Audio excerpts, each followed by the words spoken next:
우리 아니니 코치님, 우리 다 같이 박수로 환영하면 좋겠습니다. 반갑습니다. 제 소리 잘 들으시죠? 소리 들리시면은 표시해 주시기 바랍니다. 감사합니다. 아, 고맙습니다.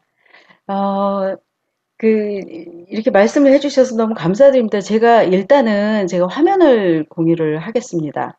네, 보이시죠? 아, 예, 이 사진은요, 어디서 가져온 것이 아니고, 제가 2021년 9월 26일 날 비행기를 타고 인천공항을 떠나면서 찍은 사진입니다. 근데 이렇게 불확실성 시대의 뉴 커리어로서의 코칭 하면서 이제 이 화면을 생각을 하게 됐어요. 제가 처음 미국을 온 것은 굉장히 오래전 25살, 6살 때 제가 그 LA를 왔었습니다. 여성 잡지사 기자로서 특파원으로 이제 오게 된 곳이 LA였고요.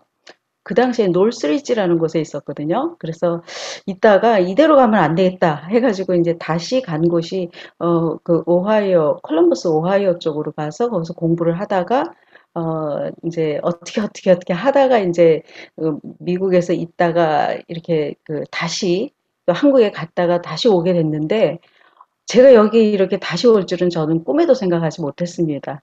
이게 정말 불확실하고 모호하고 알 수 없고 복잡하고 이 상황 속에서 우리가 살고 있는데 또 이번에 우리 그 이 총장님께서 이렇게 저를 또 초대를 해주셔서 이렇게 강의를 한번 해보시라고 말씀을 해주셔가지고 이 세미나에 오셔서 듣고 싶은 강의가 무엇일까? 내가 만약에 어, 그 듣고 싶다면 어떤 걸 할까라고 생각했을 때, 요거를 해서 코칭에 대해서 말씀드리면 정말 좋겠다라는 생각이 들었습니다. 네. 어, 저는 아까 말씀해 주셨기 때문에 그냥 넘어가고요. 요거를 말씀을 드리고 싶어요. 한 17개의 미국의 도시들입니다. 이게 이제 그 도시들이, 제가 거쳐왔던 도시들이거든요. 처음에 서울에서 태어났고요. LA 아까 말씀드렸고, 콜럼버스 오하이오에서 제가 도시계획으로 석사를 공부하고 박사 하는 도중에 도로 이제 서울로 다시 돌아갔고, 다시 대구로 갔다가, 어, 99년도에 제가 다시 이민을 오게 됐어요. 미국은 이민 역사가 굉장히 길게 됐고 모든 분들이 이민을 오게 되셨는데 우리 에이시안 한국 분들도 뭐 거의 지금 한 100년, 150년의 역사를 갖고 있죠. 그래서 저는 이제 시댁이 LA 쪽이셔서 근데 이 말씀 드려도 되겠죠? LA 쪽으로 너무 가게 되면 시댁하고 너무 가깝고 아이들이 영어를 못 배울 수도 있어. 그럼 어디로 갈까 하다가 이제 찾은 곳이 피닉스, 그러니까 애리조나 피닉스로 가서 거기에서 좀 있다가 어, 코발리스라고 그 오레곤 스테이트 유니버시티의 홈타운인 곳에서 이제 자리를 잡고 거기서 있다가 다시 저는 한국으로 돌아갔고 그 밑에 이제 클리블랜드, 필라델피아, 샌안토니오, 보스턴, 샌프란시스코. 요거는 이제 우리 큰아이의 여정이고요. 애틀란타, 에덴스, 로마린다, 얼바인. 이쪽은 이제 우리 둘째 아이의 여정입니다. 이곳을 해서 제가 이번에 그 미국에 돌아온 지 한 4달쯤 됐거든요. 근데 지금 제가 이 그림을 서울 투 샌프란시스코 하면서 이 펭귄의 그림을 올려놨습니다. 이 펭귄에서 주목해 주셔야 될 그 펭귄이 첫 번째, 요 펭귄이거든요. 요 펭귄을 우리는 first penguin이라고 합니다. first 펭귄이라고 하는 용어는 관용어인데요. 모험가, 도전가라는 미국의 그러니까 영어로서의 그 관용어예요. 보통 펭귄들은 남극에서 영하 60도 이상의 혹한에서 그 생존하는 동물들이죠. 이 동물들이 그 남극 대륙에서 살아남기 위해서 여러분들 많이 동물의 세계에서 많이 보셨을 거예요.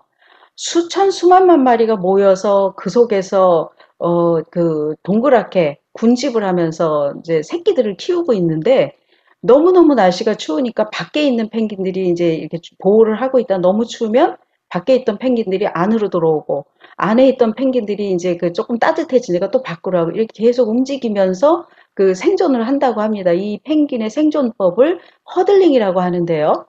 여기에서 이들이 그럼 먹고 살아야 되잖아요. 뭔가 사냥을 해야 되는데 바닷가로 가면 바다 표범이라든지 상어라든지 펭귄을 잡아먹는 천적들이 있습니다.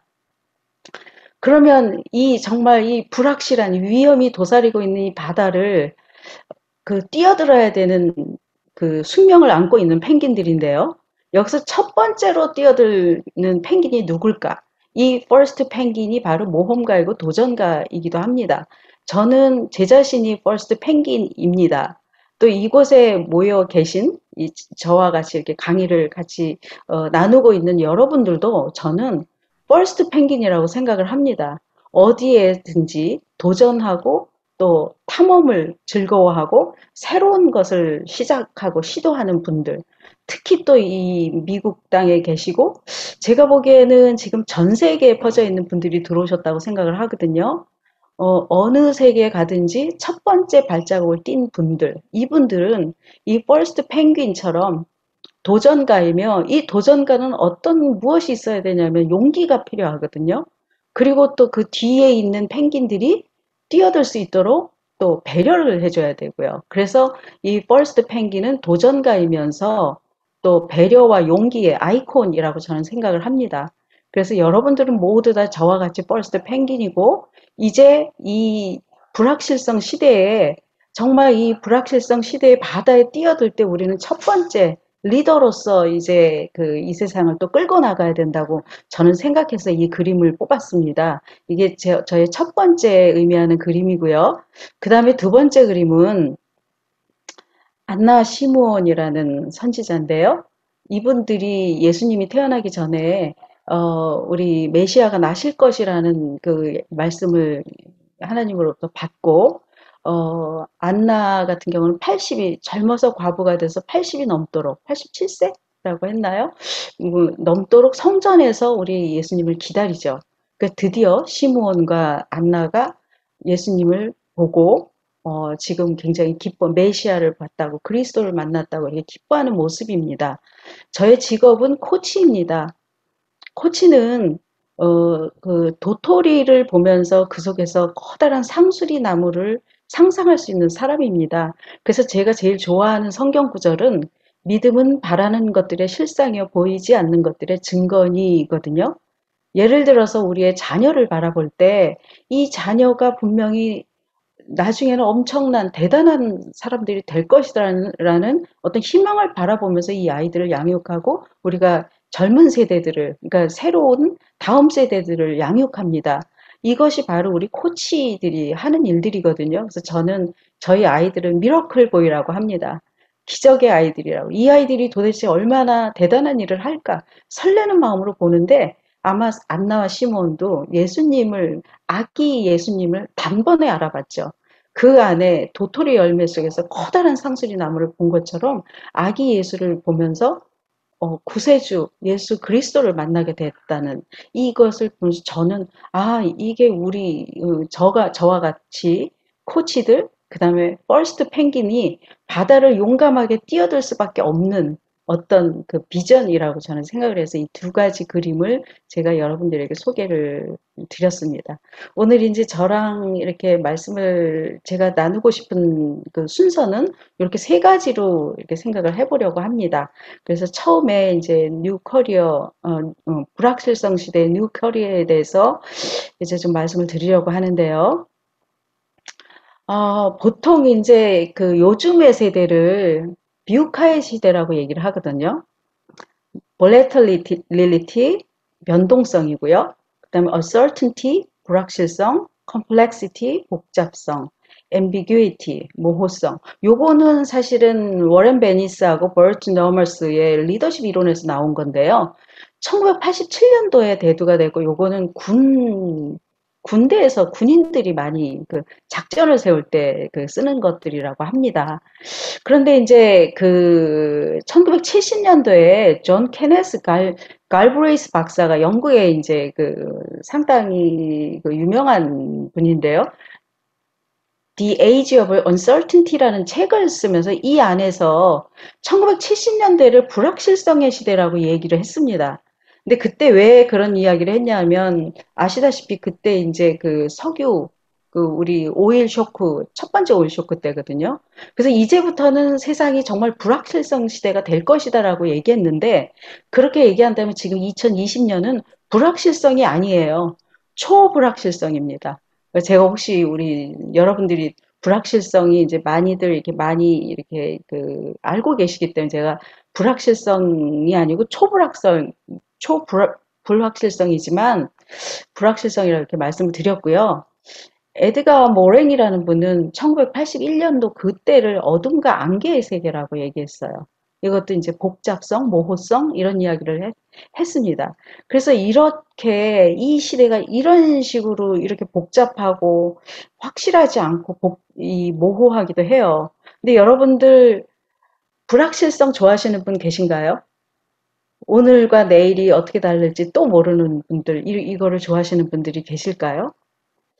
어, 지금 이런 불확실성, 뷰카의 시대를 더 그 가속화시킨 것이 두 개가 있습니다. 우리의 삶을 바꾼 변화가. 제4차 산업혁명과 다음에 나올 코로나 팬데믹, 여러분들도 알다시피 그런데요. 4차 산업혁명이라는 얘기를 요즘은 뭐 너무나 자세히 잘 듣고 있지만, 이 얘기가 2016년도 그 슈왑 박사가 얘기했을 때는 잘 몰랐어요. 그런데 2018년도인가요? 우리 머릿속에 이제 들어오기 시작한 건 2016년도? 이때 들어오기 시작한 게 뭐냐면, 이세돌과 알파고의 바둑대전, 혹시 기억하시나요?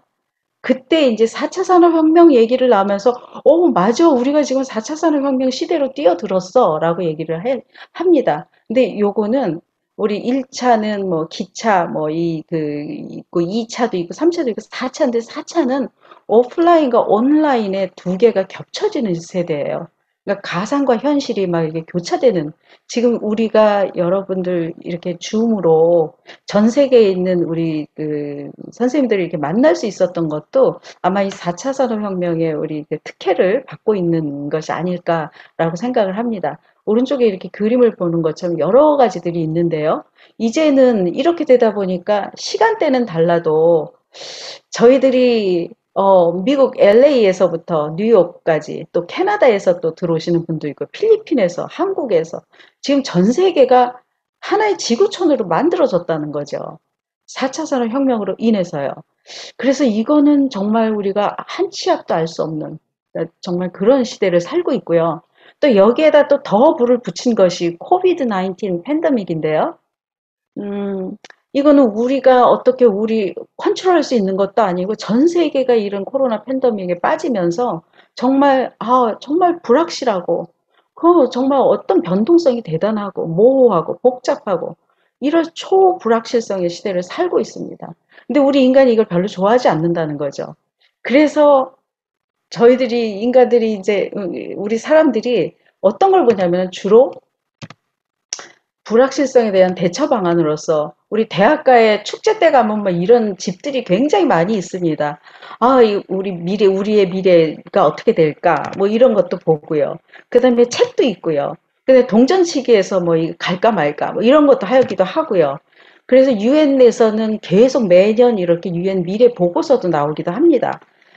그리고 우리나라에서는 매년 그 서울대학교 소비자학과의 김난도 교수님이 그 그러니까 10대 트렌드 이런 거를 내기도 합니다. 요것은 이제 이번에 검은 호랑이의 해 2022년 범죄의 10대 트렌드 해가지고 이제 이렇게 나왔거든요. 그래서 이런 것처럼 저희들은 우리들이 너무나 불안하기 때문에 불확실한 것 때문에 불안한데 이 불안한 거를 뭔가 해소하기 위해서 뭔가를 막 계속 찾는다는 거죠. 그래서 이제 요즘은 요건 이제 빅데이터로 4차 산업혁명의 영향 때문에 저희들이 이렇게 빅데이터들을 많이 하거든요. 그래서 2020년도에 검색된 언어들이 뭐가 있을까? 보니까 1번이 코로나 바이러스, 19, 여기에 대한 이야기, 미국 대선. 그 다음에 이제 2021년 가니까 로블록스, 코로나 백신 예약한 거, 오징어 게임. 그 다음에 10대 트렌드 가니까 또 뭐 이런 이야기들, 나노 사회, 뭐 머니러시, 득행, 득행력, 러스틱 라이프 뭐 이런 것들이 많이 나와요. 이런 것들을 볼 때 이제 여러분들이 생각하는 바가 굉장히 많으실 겁니다. 이 불확실성 시대에서 확실한 것을 잡기 위해서 미래 예측을 하고 또 10대 트렌드가 뭐야 하고 계속 우리 TV에서도 많이 나오고 하는데요. 제가 요거를 봤을 때, 미국에서도 제가 찾아보니까 이런 그 트렌드 키워드를 찾은 것들이 있더라고요. 그래서, 이 미래를 예측하고 싶어 하는 거는 우리나라 사람뿐 아니라 전 세계 사람들이 다들 그렇구나. 그러면 우리가, 이런 세상 속에서 어떻게 살아야지 우리가 잘 살 수 있을까? 어떤 일을 하면서? 라는 생각을 하면서 제가 이제 요거를 보면서 여기 제목이 김난도 교수님의 제목을 타이거 오어 캣이라고 썼습니다. 그래서 제가 타이거 오어 캣? 검은 호랑이의 해기 때문에 호랑이가 될 것인가 고양이가 될 것인가라고 얘기를 하셨구나. 근데 타이거 하면 왠지 모르게 능동적인 뭔가 그 퍼스트 펭귄처럼 모험을 좋아하고 주도적인 역할. 캣 하면 끌려가는 역할. 그러면 이 트렌드를 보고 이 트렌드를 따라서 요즘 세상이 이렇대라고 하고 따라간다면 우리는 캣밖에 안 된다는 거죠. 그러면 우리가 이 세상을 갖다가 주도하고 끌고 가야 돼. 우리가 퍼스트 펭귄답게 주도하고 끌고 가야 되는데 그러면 타이거가 돼야 된다는 거죠. 그래서 저는 이 제목을 타이거 월 캣 하고 그러면 이 타이거처럼 우리가 우리의 삶을 끌고 갈 것인가? 아니면 캣처럼 지금 나오는 트렌드를 보면서 유행을 따라가면서 끌려갈 것인가? 그거는 여러분들의 선택에 따라서 달라집니다. 근데 저는 감히 여러분들에게 2022년은 검은 호랑이답게 우리가 우리의 삶을 끌고 갔으면 좋겠다라는 말씀을 좀 드리고 싶습니다. 그래서 그러면 지금 여기에 나오는 빅데이터에 나오는 모든 언어들, 또 여러 가지 유행 트렌드들, 이거를 따라가지 않고 지금 계속 요거는 변하죠. 계속 변하고 그 유행에 따라 다 변하는데 우리가 여기서 집중해야 될 것은 무엇일까? 이걸 한번 생각해 봐야 될 것 같아요. 무엇이 될 것 같습니까? 혹시 끌고 가기 위해서 필요한 것이 무엇일까를 한번 우리 채팅창에 좀 적어 주셔도 좋겠습니다. 제가 좀 말이 좀 너무 빠른가요? 빠르면 제가 조금 말씀을 해주시면 제가 네, 감사합니다. 네. 그래서 저는 여기서 찾은 게, 지금 이렇게 대단한 트렌드와 여러 가지 빅데이터에 나오는 이 모든 것들을 관통하는, 정말 지금 세상이 나노 사회라고 하고 있는데, 나노 사회는 각자가 다 분절된 사회거든요. 각자 다 따로따로 되어 있는데, 여기서 우리가 끌고 가려면 어떤 걸 가지고 있어야 될까? 생각했던 게 나만의 고유성과 창의성을 갖고 있어야지 이 불확실성 시대를 정말 우리가 끌고 갈 수 있는, 끌려가는 것이 아니라 끌고 갈 수 있겠다.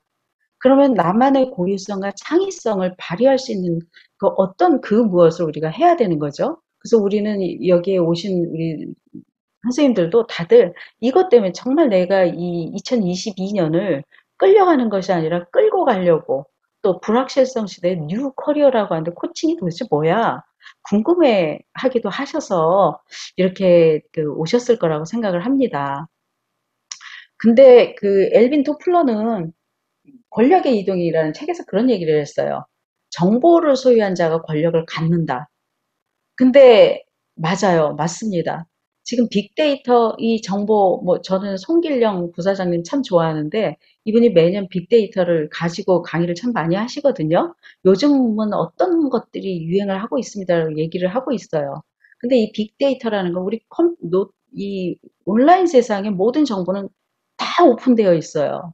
그렇다는 얘기는 정보를 소유는 모든 사람이 다 소유를 하고 있거든요. 그러니까 우리는 여기에서 이걸 가지고 어떻게 우리가 우리만의 고유성과 창의성을 가지고 이 정보를 소유하고 또 사용할 것인가. 이게 굉장히 중요하다는 생각이 듭니다. 그래서 송길령 바이브 컴퍼니 부사장은 그런 얘기를 했어요. 내가 살아온 삶의 궤적을 절대적 기준으로 삼아서는 안 된다. 왕년에 내가 이렇게 잘했는데 이거 이번에도 통할 거야. 이거 안 통한다는 얘기죠. 그럼 우리가 도대체 이걸 어떻게 선제적으로 어떻게 앞서가야지 이런 것들 우리가 끌고 갈 것인가. 여기에 대해서 생각을 해봐야 되겠죠? 그러면 그거를 알기 위해서 지금 시대를 우리가 한번 조금 더 확인을 해본다면 말씀드린 대로 급격한 사회 변화로 인해서 초불확실성 시대로 진입을 했다는 것. 그 다음에 수직적 조직 문화에서 수평적 조직 문화로 바뀌었다는 것. 여기에는 이제 X세대는 사실은 우리가 상사가 하라면 하거든요. 무조건. 저도 좀 그렇습니다. 그런데 MZ세대는 미 제너레이션이라 그래요. 내가 중요해. 뭐 이런 세대거든요. 이 두 세대의 조직 문화는 굉장히 다릅니다. 수직적 문화, 수평적 문화. 그 제가 얼마 전에 중소기업에서 그 사장님이 의뢰를 해오신 게 있었어요. 아, 요즘 젊은 사람들은 직장에 와서 조금 일을 할 만하면 이직을 한다는 거예요. 도대체 이거 왜 그런지 모르겠다. 그래서 왜 자꾸 이직을 하냐고 물어봐도 대답을 안 한대요. X세대하고 얘기하고 싶지 않은 거죠.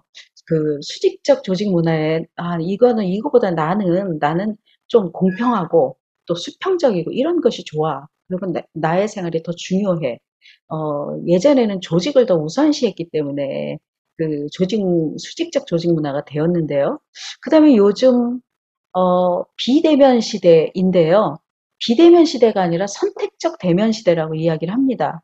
우리 여기 참여하신 여러분들도, 한국에서는 아침 일찍 9시에, 또 LA에서는 4시에 시간까지 챙겨가면서 이 강의를 들으러 오셨다는 말씀은 선택적으로 내가 능동적으로 여기로 오셨다는 얘기예요. 그러면 선택적 대면 시대라는 말씀이 맞다고 저는 생각을 합니다. 그 다음에 이제 아까 말씀드렸던 나노 시대, 정말 다 분절된 이 시대에서 이 파편화되고 분절된 관계를 호칭의 관계 소통을 통해서 이 세대와 사람을 이을 수 있는 것. 요게 바로 저는 이제 그 코칭이 정말 중요한 시점이라고 생각을 합니다. 그래서 여기에서 아까 제가 말씀드렸던 나만의 고유성과 창의성이 이제 다시 나오는데요. 이 나만의 고유성과 창의성이 있다면 우리 사람들은 생각을 하고 사유를 하고 이 본인이 스스로 생각했던 이 모든 것들을 가지고 선택을 해서 결단을 해서 행동을 한다는 거죠. 이 모든 것들이 우리 그 코칭 쪽에서 이제 그 이야기하는 것들인데요. 우리 사람들은 환경에 압도당하지 않고 능동적으로 환경에 적응하는 존재입니다. 그래서 여러분들이 퍼스트 펭귄으로 각자의 자리에서 도전을 하면서 또 곧 적응을 하고 적응하면서 또 발전을 해나가는 존재들이거든요. 그리고 또 문제와 상황을 초월해서 또 바라보는 특별한 존재이기도 합니다. 그 옆에 삼각형으로 되어 있는 것은 요거를 저는 여러분들에게 이제 그 코칭 모델로 보여드리고 싶은 건데요. 요건 이제 제가 연세대학교에서 배운 겁니다. 그, 그 목사님들을 위한 리더십 코칭에서 나왔던 건데요.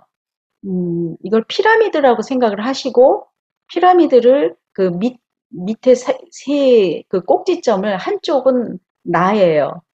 그 나와 나의 관계, 나를 스스로 바라보고 나를 그 코칭하는 것, 나를 리드하는 것, 끌고 가는 것. 그다음에 타인은 나와 너, 우리 저와 또 다른 사람들, 뭐 우리 가족에서 있을 수도 있고요. 이렇게 관계를 얘기하고요. 사회 조직 시스템이라고 하는 것은 가정이라는 조직, 그러니까 가족, 그다음에 회사면 회사, 교회 이런 조직 안에서의 어떤 그 리더십 코칭이 필요하다는 거죠. 근데 이 모든 것들을 조망할 수 있는 그 피라미드의 제일 꼭지점 꼭대기 위에는 저는 이제 여기 하나님이라고 썼는데요. 하나님이라고 할 수도 있고 또 예수를 안 믿는 분들은 가이드라인, 나를 끌고 가는 어떤 가치관, 철학관, 뭐 이런 것들이 이제 이 전체 세 곳을 볼 수 있는, 조망할 수 있는 것이 된다고 이렇게 말씀을 드릴 수 있습니다. 그래서 이제 그 리더십 코칭 요 세 파트에서 바라보면서 우리가 2022년 끌고 가려고 하는 우리의 삶을 끌고 가려고 하는 그런 어떤 시스템이 필요한 것이 저는 여기서 제안하는 것이 바로 리더십 코칭이라는 것입니다. 여기서 그 리더십 그 어떤 사유하고 또 생각하고 결단해서 행동으로 옮겼던 그 불확실성 시대의 오피니언 리더라고 제가 한 분을 뽑아왔는데요. 여러분들 너무너무 관심 있고 잘 아시는 분이실 거예요. 일론 머스크죠. 테슬라. 굉장히 핫한 분인데요. 저는 이분이 처음에 시작했던 사업이 혹시 뭔지 아시죠? 페이팔, 아마 페이팔 쓰고 계시죠? 페이팔이라는 회사였거든요. 만약에 이분이 그분의 이 페이팔이라는 커리어를 가지고 시작을 해서, 했다면 처음에는 좀, 도입부일 수도 있고, 그다음에 또 시간이 지나면서 성장을 엄청 했을 거고요. 어느 정도의 상승이 된다면 이제 다시 쇠퇴기로 가서 몰락이 됐을 겁니다. 사업이. 그런데 지금 일론 머스크는 어떻습니까? 그래서 이 집투 커리어를 시작을 해서 어느 정도에 올랐을 때 이걸 매각을 합니다. 그리고 나서 다시 페이팔이라는 회사를 또 만들죠. 그리고 페이팔 어느 정도 된 다음에 또 매각을 하고 다시 스페이스 X라는 회사를 차립니다. 그래서 우주선 이번에 이제 화성 뭐 이렇게 탐험이 대단한 그 비전이죠. 일론 머스크의. 그래서 스페이스 X라는 회사를 또 차렸고 이거는 지금 소유를 하고 있고 요 스페이스 X와 또 그 다음 또 했던 것이 테슬라죠. 요즘 테슬라 주식 뭐 엄청나죠. 이 일론 머스크가 팔아도 이 주식이 굉장히 계속 올라가는 이유는 뭘까요? 올라가는 이유는 이분의 비전에 있다고 저는 생각을 합니다. 이분이 화성 이주, 그 다음에 우주로 어떤 그 지구를 옮긴다? 뭐 이런 생각을 하는데 그 비전 때문에 굉장히 이 테슬라의 주식이 엄청 올라가거든요. 그래서 저는 이분이 지금 요렇게 G2에서 페이팔로 또 스페이스X로 테슬라로 계속 그 자기의 어떤 성장을 계속 발전하거든요. 처음에 이 노란선과 같이 이 정도로 끝날 수 있는 이 일론 머스크의 삶이 계속 새로운 것을 모색하면서 트랜스포메이션을 했다는 거죠. 그래서 보면 계속 이분의 성장은 계속 어디까지 갈지는 아직은 모르겠어요. 앞으로도 더 많이 갈 수 있을 거라고 저는 생각을 합니다. 이 그 테슬라 쇼크라는 책에서 우리 그 최연석 저자가 이런 말을 해요. 인공지능 시대에서 이 일론 머스크가 어떤 새로운 그 프레임 안에서 움직이는 것이 아니고 이 프레임 넘어서 문제를 아예 새롭게 설정하는 거예요. 이거 왜 안 되지? 했을 때, 이걸 안 되는 거를 붙잡고 있는 게 아니라 이거 말고 그걸 다른 걸로 한번 해볼까? 이렇게 해서 새롭게 완전히 문제를 아예 내버리는 거죠.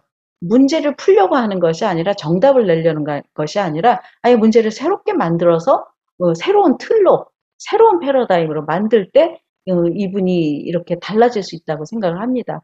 그래서 지금 이 불확실성 시대에 이 일론 머스크처럼 저희들도 늘 어떤 본인이 어떤 커리어라든가 이런 것들이 이 노란색의 이런 포물선을 가지고 이렇게 되기 직전에 최전성기 때 이미 새로운 것을 할 수 있는 그런 것을 생각을 해야 된다는 걸 저는 여러분들에게 말씀드리고 싶습니다. 그래서 이럴 때 제가 이제 코칭을 말씀드리고 싶고요.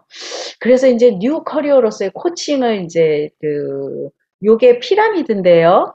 파란색, 요게 피라미드인데, 아까 말씀드린 대로 이 밑에 세 꼭지점 말씀을 드렸고요.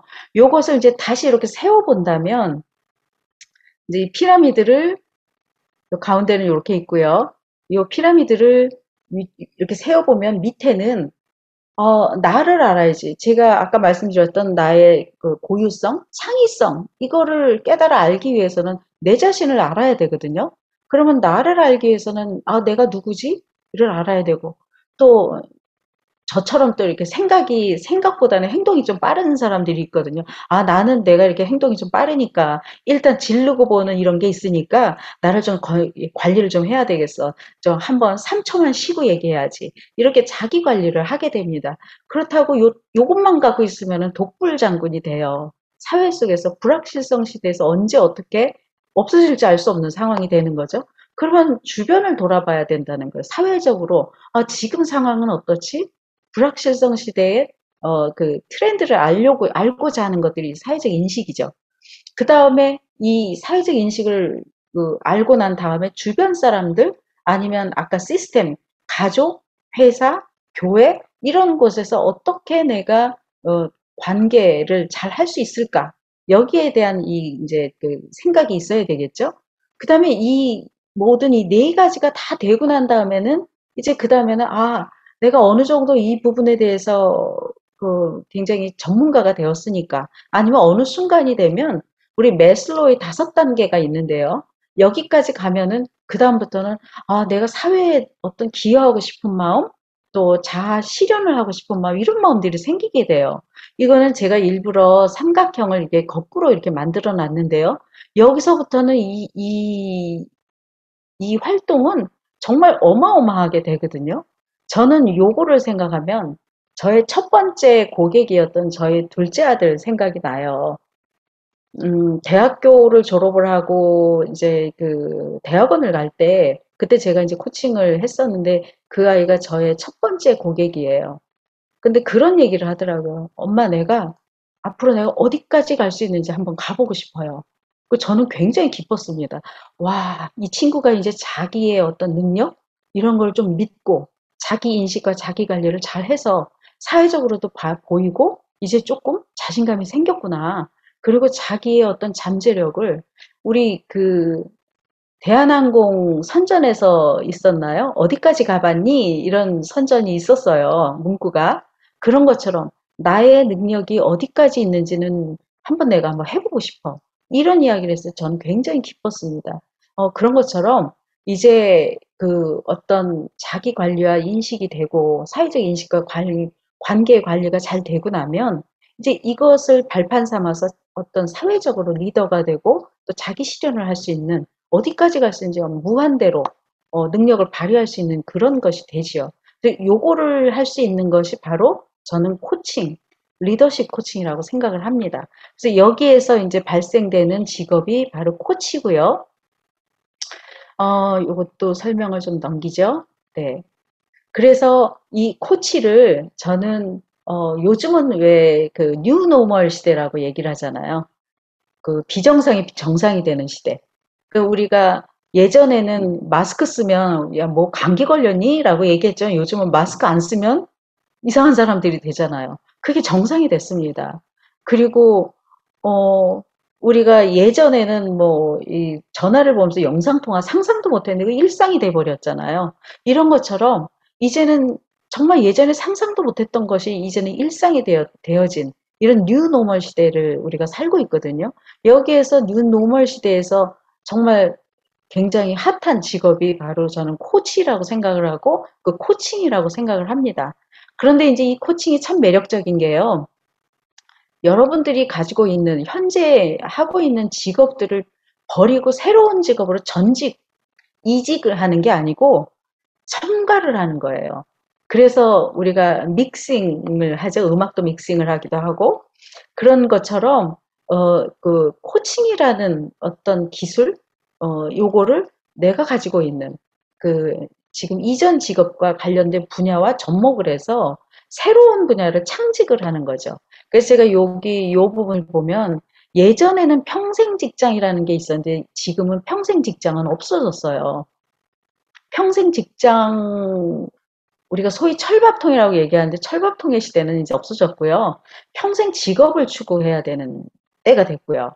그 다음에 직업 하나 가지고 평생 가는 것이 아니고 우리 요즘 N잡러라 그러죠. 투잡, 뭐 쓰리잡 하는데 요즘은 N잡러 끝이 없어요. 여러 가지 직업을 저만 해도 굉장히 여러 가지 직업을 하고 있거든요. 그 다음에 지금 저는 우리 대학은 LA에 있지만 저는 또 샌프란시스코에 있습니다. 이런 것처럼 사무실 근무가 아니라 재택근무가 되어버렸어요. 그래서 보통 위에 옷은 좀 정장으로 좀 차려입고 밑에는 추리닝을 입고 뭐 이렇게도 할 수 있는 굉장히 자유로운 그런 상황이 되고 어디에나 지금 사무실이 되어 있는 그런 시간이 됐고요. 그 다음에 9 to 5 예전에는 아침 9시에 가서 5시에 퇴근하고 이런 때지만 지금은 근무 시간이 굉장히 자유롭습니다.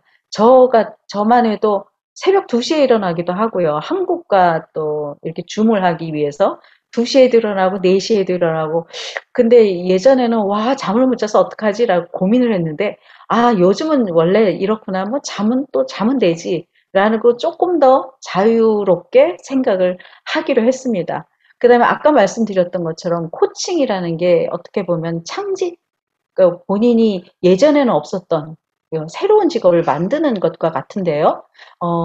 지금 이제 샌프란시스코는 스타트업들이 굉장히 많아요. 그런 것처럼, 어, 제가 이 스타트업을 하니까, 저는 제가 한국에서 이제 코칭을 하면서, 코칭 회사를 차리고 싶었어요.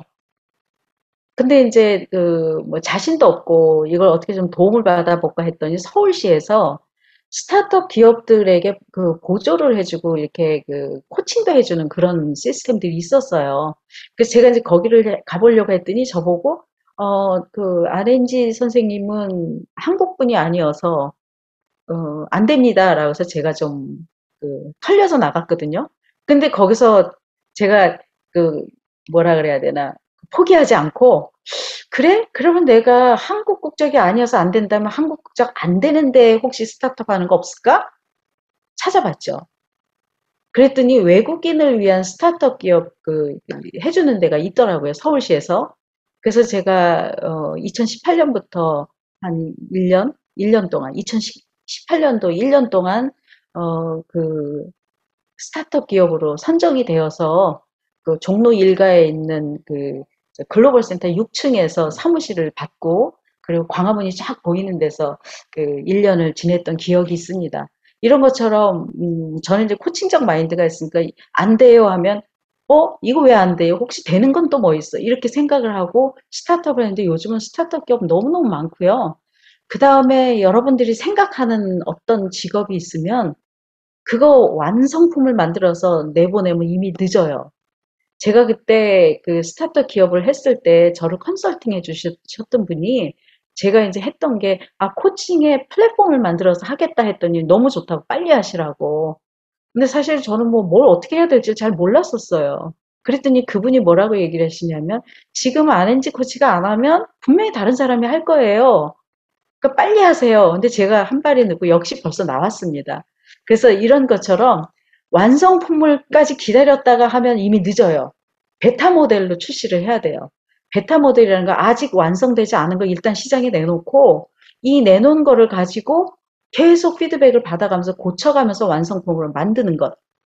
이렇게 만들어야 된다는 요즘처럼 이렇게 불확실성 시대에는 일단 불확실성이 있으니까 우리도 불확실한 걸 내놓고 계속 완성품으로 만들어가는 거. 그러니까 용감해야 되겠죠. 그게 여러분들 퍼스트 펭귄에게 정말 딱 맞는 시대라고 저는 생각을 합니다.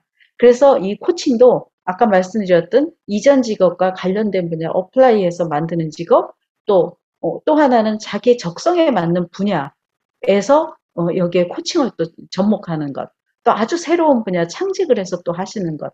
요렇게 어디든지 뉴 커리어로서 코칭을 장착할 수 있다고 저는 생각을 합니다. 이 코칭은 아까 제가 말씀드렸던 도토리를 보고 참나무를 상상하는 것. 이게 이제 그 코치들의 역할인데요. 스자보와 메이어 이 책에서 보면 이 코치는 도토리를 보면서 그 안에 이미 크고 강한 참나무로 자라게 하는데 필요한 모든 정보와 잠재력이 포함되어 있다는 것을 안다. 그러니까 도토리 안에 다 있다는 거죠. 그래서 이미 다 있으며 내가 코치로서 할 수 있는 일은 다만 성장할 시간과 공간을 주는 것, 기다려주고 계속 자극을 주는 것, 이것이다. 그러니까 코치는 이 직업이에요. 그래서 굉장히 쉽기도 하고 어렵기도 합니다. 어, 이 부분은요, 여러분들하고 이제 보통은 우리가 이거 비즈니스 코칭과 라이프 코칭 이렇게 두 가지를 합니다. 근데 보통 분야를 이렇게 좀 찾아보니까 굉장히 여러 가지 분야가 있어요.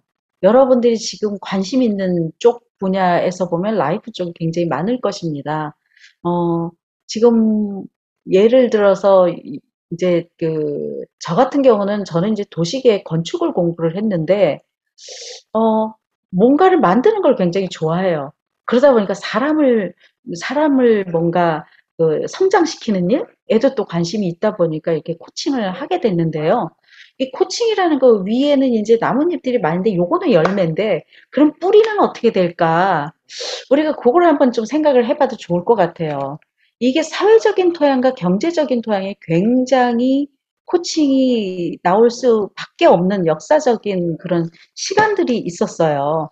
뭐냐면 사회적 토양으로 보면은 제일 크게 했던 것이 교통의 발전. 비행기 나왔죠. 뭐 그 일론 머스크가 이제 뭐 화성까지 간다고 하는 세대니까 지금 사회적으로 어떤 그 탑승 기관의 발전으로 인해서 비행기가 발전하고 자동차 뭐 이런 것들이 이제 발전을 하면서 사회의 그 인구의 이동이 엄청나게 됐죠. 인구의 이동이 엄청나게 발전을 하다 보니 이분들의 어떤 정보들이 또 계속 그 소통을 하게 됐죠. 그러면서 그 이동 수단의 발달과 또 하나가 뭐가 있냐면 제1차 세계대전, 2차 세계대전. 요걸로 인해서 1950년도에 가장 많이 발전한 학문이 상담과 심리학이에요. 상담학과 심리학 그 당시에 그 세계대전 그 전쟁의 상흔으로부터 그 치유를 받기 위해서 여러 가지 기법들이 나오기 시작한 것이 상담학과 이제 그 심리학이 그 사회적인 토양에서 이제 만들어졌고, 1970년도에 비즈니스 코칭이 이제 그 나오기 시작했거든요. 원래는 이제 토마스 레너드라는 분이 재무사였는데, 얘기를 이렇게 그 고객들을 만나서 얘기를 하다 보니까 이분들이 고민들을 얘기를 하게 됐죠. 그래서 고민들에 대해 재무 상담을 하기보다는 그분들의 이야기들을 들어주다 보니까 이것이 이제 코칭으로 발전이 되고 1980년대에 들어와서는 이게 조금 더 발전을 해서 어떤 인간의 잠재력, 운동, 아니면 뭐 게슈탈트, 아니면 그 인간 중심 코칭 뭐 이런 식으로 이제 발전을 하게 돼요.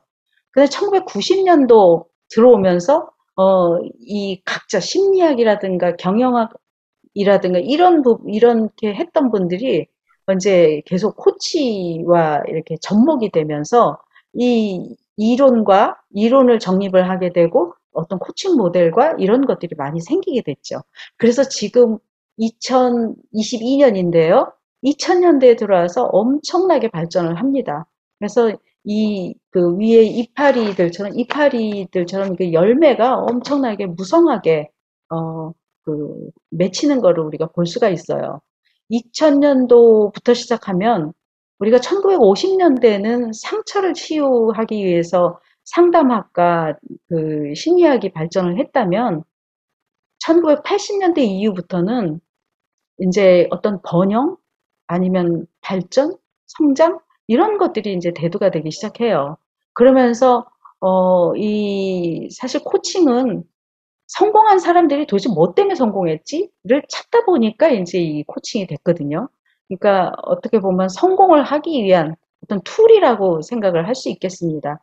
그래서 이렇게 만들어진 이런 그 토양에서 만들어진 것이 바로 코칭이고 이 코칭 분야는 라이프 코칭을 보다 보면 여기 뭐 여러 가지 있죠. 스트레스 코칭, 습관 코칭, 회복 탄력성 코칭, 루틴 코칭, 건강 및 웰빙 코칭이 웰리스 코칭이라고 그러거든요. 다문화 코칭. 이거를 쫙 읽어보시다 보면 모든 부분에 그냥 코칭 붙이면 되겠네? 라고 생각하실 수 있어요. 근데 이게 뭐냐 하면 여러분들이 관심 있는 분야를 지금 세상에 널려 있는 오픈된 정보를 가지고 여러분들이 만들어가면 된다는 말씀을 드리고 싶어요. 그 다음에 이제 이 커리어 코칭은 보통 이제 비즈니스 쪽에서 많이들 하고 있습니다. 임원 코칭, 뭐, 경영자 코칭, 후계자 코칭 이런 것들이 있는데 지금 코치님들 보면 비즈니스 코칭으로 하시는 분들 보면 대부분 많은 분들이 대기업에서 임원하시다가 코칭을 배우셔서 퇴직하시고 코치로서 입문하시는 분들이 굉장히 많으세요. 그런 것처럼 이 커리어 코칭은 그 기업에서 일하셨던 분들이 많이들 하시고 라이프 코칭은 예전에는 저희 한국에서도 비즈니스 코칭이 굉장히 빛을 발하고 그다음에 또 그 금전적으로도 굉장히 많이 그 받으셨어요. 그런데 요즘 사실은 임원 코칭을 하다 보면 임원들이 뭔가 어떤 스트레스라든가 어려움들을 가지고 있는데 회사의 일도 있지만 속을 또 들여다보면 가정의 일 때문에 우리가 가화만사성이라고 하는데요. 가정의 일 때문에 본인 직장의 일을 집중하지 못하는 경우가 참 많이 있거든요. 그래서 미국의 경우도 예를 들어서 제가 예전에 그런 얘기를 들었어요. 차를 샀는데 리턴을 하고 싶으면 가서 그 매니저한테 얘기를 한대요. 나 이 차, 나 정말 좋아하는데 우리 와이프가 진짜 싫어해. 그래서 내가 못 산다라고 얘기를 하면, 두말 안 하고 리펀드를 해준다는 얘기를 해요. 이건 무슨 말이냐면 비즈니스보다 더 우월한 게 라이프 쪽이라는 거죠. 그래서 요즘은 우리나라 그 코칭 펌에서도 커리어 코칭, 비즈니스 코칭도 하지만 라이프 코칭이 이제 막 열심히 하기 시작하셨어요. 코칭 펌 자체에서도. 그래서 여러분들이 이렇게 그 여러 가지 분야가 있는데 지금 굉장히 붐이 일어나고 있는 직업이 저는 코치라고 생각을 합니다. 요거는 아까 말씀드렸던 코칭 펌이고요. 코칭 모델이고요. 요거는 코칭의 운영 방식인데 도대체 그러면 지금 막 이렇게 RNG 코치가 막 얘기를 하는데 코칭이 어떤 거야? 지금 요 얼굴은 아무 생각 없는 얼굴이죠. 요 얼굴은 보통 컨설팅 회사라든지 처음에 초등학교 1학년 입학했을 때 우리 자녀들의 얼굴일 수 있어요. 아무 생각이 없어요. 그래서 이제 가면 컨설턴트가 우리 선생님에게는 이런 게 필요해요. 라고 원하는 상태를 컨설턴트가 얘기를 해주고, 이렇게 예쁘게 과일 바구니에 이렇게 과일을 예쁘게 담아드리고, 선생님은 이렇게 담아드리는 걸 원하실 거예요. 라고 해서 들려주는 것. 아무 생각 없는 이분은 고객이고요. 컨설턴트나 아니면 교육자, 아니면, 상담사라고 해야 될까요? 우리 선생님들? 이런 분들은 이 고객에게 뭔가를 이렇게 잘 만들어주고, 그러니까 상담사라든가 아니면 컨설턴트가 전문가가 돼서 그분의 그 원하는 거를 이렇게 원하는 상태로 해주는 것. 요게 이제 컨설팅이나 아니면은 티칭이나 뭐 이렇게 되죠. 근데 요 얼굴은 지금 고객의 얼굴이에요.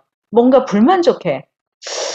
내가 뭔가 성장하고 싶은데, 나 이거 어떡하지? 이걸 어떻게 해야 될지 모르겠어.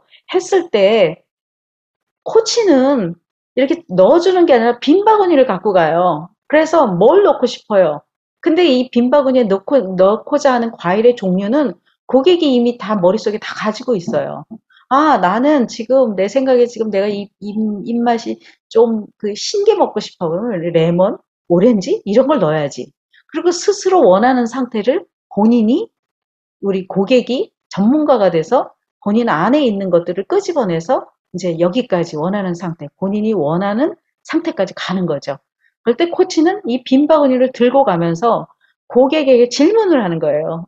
이런저런 질문을 하면서 고객이 넣어달라는 거를 우리가 들고 가는 어떤 파트너와 같은 존재로 여기까지 함께 가주는 사람이 되는 거죠. 그래서 오히려 컨설턴트나 아니면 그 선생님들 같은 경우는 전문적인 지식이 굉장히 필요하죠. 컨설팅에 대한 전문적 기술이라든지 티칭에 대한 교육학이라든지 이런 거에 대한 기술이 필요해요. 본인이 전문가이기 때문에. 그런데 코칭은 고객이 전문가이기 때문에 우리 코치님들은 빈 바구니를 들고 이분을 자극하는 몇 가지의 기술을 가지고 질문을 계속하면서 이분과 같이 함께 춤춘다는 느낌으로 같이 동행하면서 끝까지 함께 해주는 사람이 바로 코치가 되는 거죠. 그래서 어떤 고객의 전문적인 지식을 다 아실 필요는 없어요. 비즈니스 코칭 쪽에서는 본인의 비즈니스를 알아야지 코치가 들어간다라고 생각하는 분도 있어요. 근데 사실은 그렇지 않고 오히려, 어떤 문제에 몰입해 있는 사람보다는 문제 밖에 있는 사람들이 그 문제에 대해서 더 조언을 더 잘해줄 수 있습니다. 예를 들어서 바둑을 둘 때 훈수 두는 사람이 더 그 판을 더 잘 보는 것처럼요. 그래서 저는 코치는 전문적인 지식, 그 한 분야의 전문적인 지식을 갖고 있는 사람이 아니라 코칭의 어떤 코치로서의 마음가짐과 그 고객에게 함께 가겠다는 그 마음만 갖고 있으면 질문을 통해서 이 고객을 자극해서 그분이 원하는 상태까지 우리가 같이 함께 동행하는 사람으로서 할 수 있는 것이 바로 코치라는 직업입니다. 요거는요, 아까 자기 인식, 자기 관리 이런 거 했는데 요 부분은 제가 한 2014년 지금 6월 27일이라고 써 있는데요. 2014년도에 만났던 저의 고객의 그림이에요. 이 친구는, 화가인데요. 원래는 조각을 하는 친구인데 일러스트레이션에 관심이 있었어요. 그리고 조각을 하는 걸 굉장히 자신 없어 했는데 이때 저를 만나서 이제 일회기 코칭을 하고 독일로 유럽 여행을 간다 그러더라고요. 그래서 저하고 실행 계획을 뭘 했냐면 매일 하나씩 일러스트레이션을 해서 저한테 보내주는 걸로. 그래서 첫 번째 보낸 게 바로 이 그림이에요. 이 그림을 보면 자기 안에서 똘똘 뭉쳐서 그 터널 속에서 그냥 움직이고 싶지도 않은 그런 모습을 보여주고 있거든요. 두 번째 그림도 마찬가지예요. 이 그림은 자기 머리가 아예 머리 아무 생각 없이 이렇게 멀리 떨어져 있는 이런 그림을 그려서 보냈더라고요. 그래서 와, 걱정했어요. 그러면서 이제 계속 코칭을 해나가는데 거의 마지막 단계 때 이렇게 지구를 깔고 앉아서 별을 보는 그림을 딱 그리더라고요. 그래서 제가 굉장히 기뻤던 적이 있었습니다. 그리고 여기에 보면 처음에 두 그림에는 흑백으로 그렸는데 여기는 총천연색이 됐죠. 다음 그림을 보면은 엄청나게 역동적이 됐어요. 뛰어다니면서 청소기로 주변의 모든 것들을 청소하는 이런 모습으로 바뀌었고 지금은 어, 꽤 잘 나가는 중견 작가가 되어 있습니다. 일러스트레이션으로요, 물론 조각가는 아니고요. 이런 것처럼 코칭은 자기 안에 갇혀 있는 사람을 세상 밖으로 내보내고 역동적으로 살 수 있게 해주는 역할을 한다고 저는 생각을 합니다. 그래서 여러분들에게 감히 이렇게 코칭에 대해서 소개를 해드리고 싶고요. 요것들은 다 이제 코칭에 관련된 건데 그냥 한번 재미 삼아서 한번 보시기 바랍니다. 요 홀리스틱, 크리에이티브, 리소스풀 요거는 코칭의 철학이에요. 모든 사람들은 온전해. 우리가 하나님의 형상을 갖고 있으니까 우리 하나님의 형상을 닮은 우리들이니까 우리는 온전할 수밖에 없어요. 단지 찾지를 못했을 뿐이지. 그 다음에 우리는 모두 창의적이야. 크리에이티브. 그 다음에 우리는 모든 자원을 다 가지고 있어. 리소스풀. 이게 철학관이에요. 우리가 코치들이 바라보는 그 고객에 대한 그 인간관이거든요. 그 다음에 요 주황색, 약간 어두운 주황색으로 나와 있는 것들이 우리 코칭의 어떤 그 프로세스라고 할까요? 그러니까 그 요소, 코칭의 요소라고 하면 되겠네요. 모든 사람은 무한한 가능성과 잠재력을 갖고 있고, 그러니까, 우리 고객의 머릿속에 이미 답은 다 있어. 네 안에 답 다 있다? 그런데 이 답을 끄집어내기 위해서 파트너가 필요한데 그 파트너가 바로 코치야. 이런 생각을 가지고 이제 접근을 하는 거죠. 그 다음에 이제 그 약간 그린색으로 나와 있는 것, 제가 맨 그 꼭대기에 G 목표 설정이라고 되어 있는데요. 우리가 처음에 고객을 만났을 때, 코치님들이 물어봐요. 뭘 하고 싶어요? 목표가 뭐예요? 라고 물어보고, 그 다음에, 근데 지금 현재는 어때요? 그러면 지금 목표는 여기에 있는데 요 밑에 맨 밑에 보면 현실 파악이라는 게 있거든요. 그럼 여기 목표 설정과 현실 파악의 갭이 있습니다. 이 갭 사이에서 이 목표 설정으로 향하게 갈 수 있는 것들이 도대체 뭐가 있을까? 뭘 하면 요 목표까지 갈 수 있지? 대한 탐색을 하고 대한 탐색을 하고 난 다음에 이 중에서 정말 할 수 있는 것들, 실행할 수 있는 실행 계획을 세워요. 그래서 실행을 하도록 하는 건데 코칭에서 코칭의 꽃은 실행이거든요. 아무것도 안 하고 머릿속에서만 생각하고 움직이지 않으면 코칭이 잘 되었다라고 말할 수 없습니다. 그래서 코칭과 코칭 사이의 세션과 세션 사이의 어떤 그 생각들이 이제 그 사람을 변화시킨다고 하거든요. 그래서 주로 이제 보통은 일주일에 한 번씩 하기도 하고, 저 같은 경우는 제가 이제 주로, 그 중독? 이런 친구들을 만나니까 이 친구들은 습관이 굉장히 중요하거든요. 그래서 일주일에 한 번씩 세상 없어도 만나가지고 그 친구들의 습관이 어떻게 변화하는가 이런 것들을 많이 보게 됩니다. 실행을 꼭 해야 되니까요. 그 다음에 이제 요 밝은 주황색으로 나와 있는 요것들은 우리가 코칭에서 사용하는 기술들입니다. 이 기술들은 제가 이제 다음 주에 이렇게 그 실질적으로 한번 해볼 텐데요. 그래서, 모든 사람들에게 이분들을 존재로 그냥 비판하는 게 아니고, 우리 비판하는 건 일단 내려놓고, 어, 그, 어떤 판단하는 것 없이 무비판적인 눈으로 바라보면서 경청하는 거죠.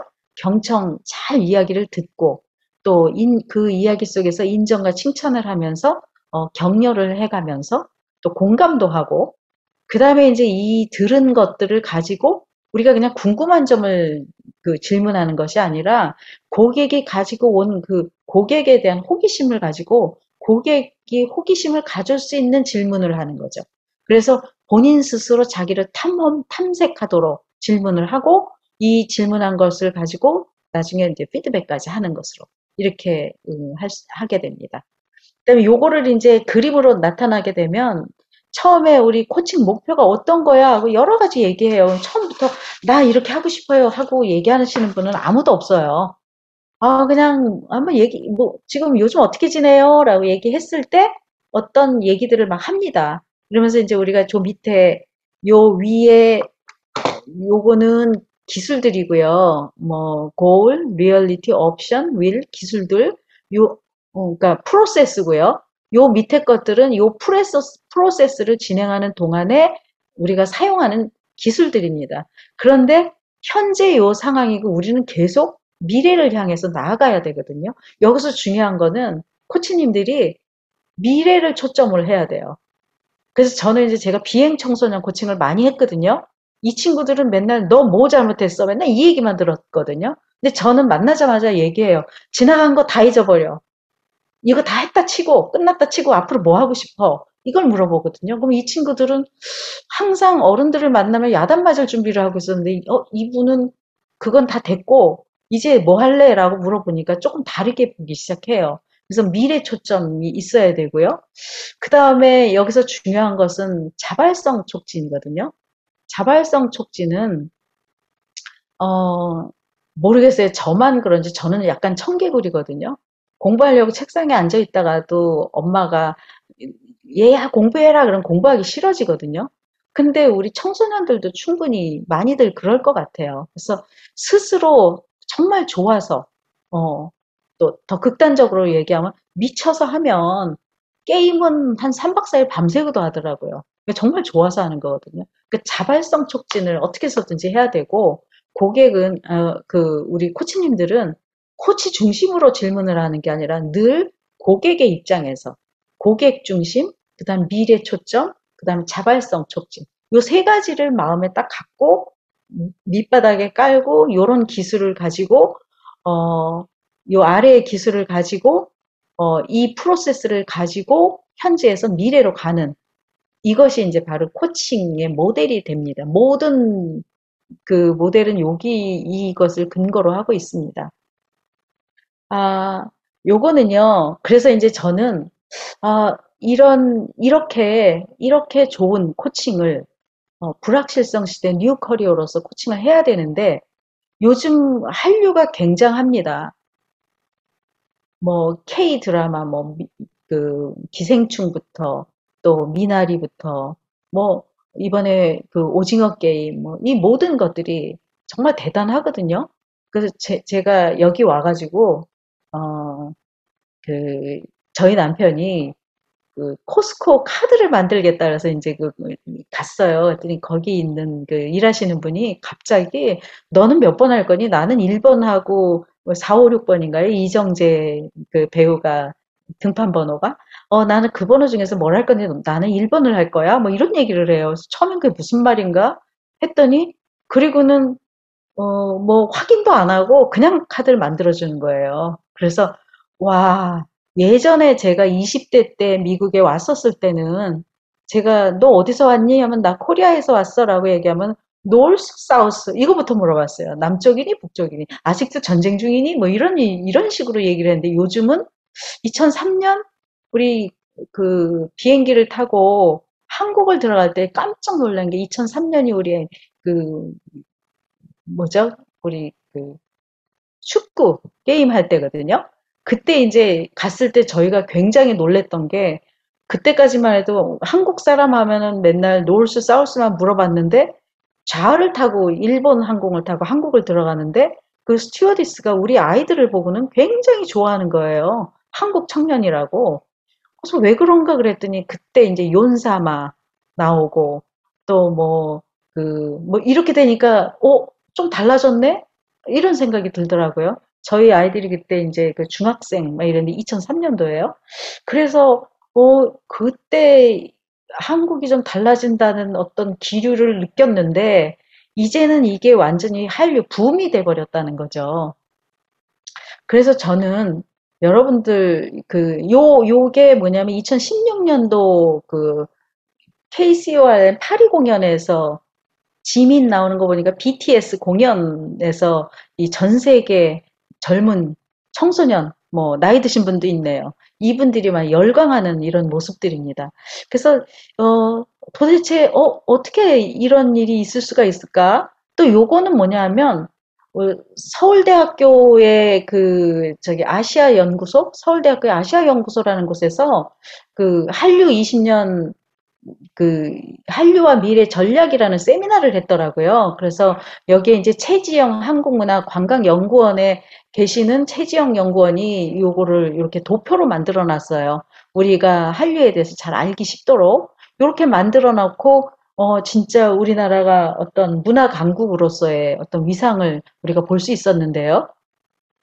요거는 2020년 12월에 정책 브리핑 최선영 씨가 했던 거를 요거를 올렸더라고요. 진짜 이거를 보면은 예술이면 예술, 스포츠면 스포츠, 문화 모든 것을 다 우리가 이걸 잡고 있다는 생각이 들고 좀 더 기쁜 것은 요게 혹시 이거 아시나요? 이 뉴스를 한번 보셨을 거예요. 뭐 우리나라 드라마인데요. 우리가 일본하고 축구를 하면 우리 독립운동하잖아요. 아직도. 그럴 정도로 우리가 옆에 있지만 가까운 이웃이지만 또 경쟁심은 또 대단하거든요.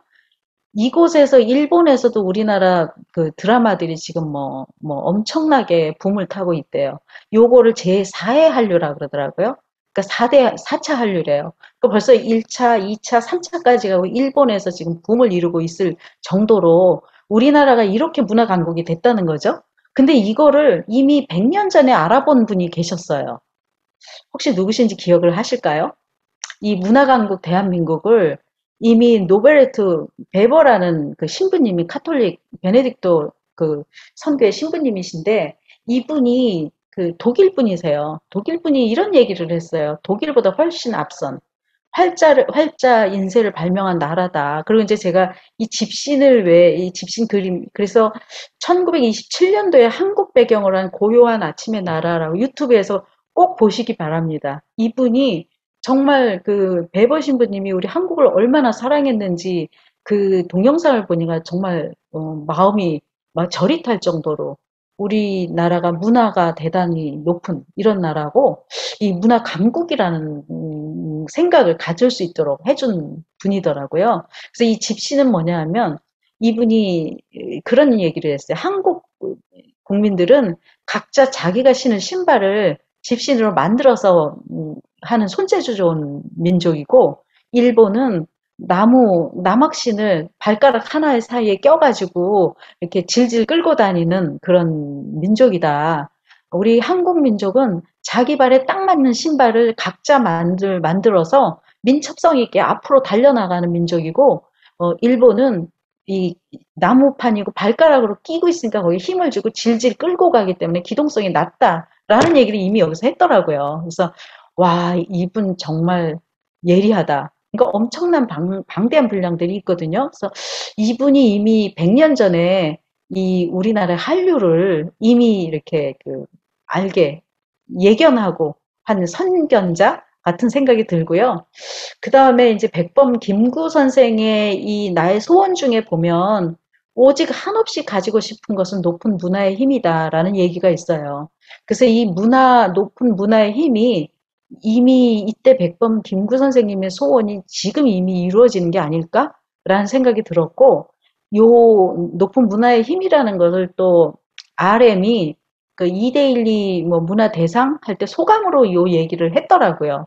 이럴 정도로 우리가 정말 그 문화가 대단한 민족이 되었는데, 문화 강국이 됐는데요.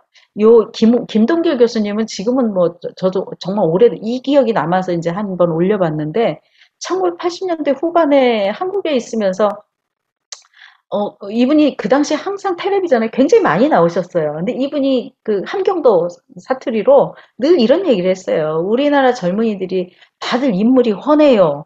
인상이 아주 좋아요. 그런 걸 보니까 우리나라가 나중에 우리나라가 문화를 주름 잡을 날이 올 거예요.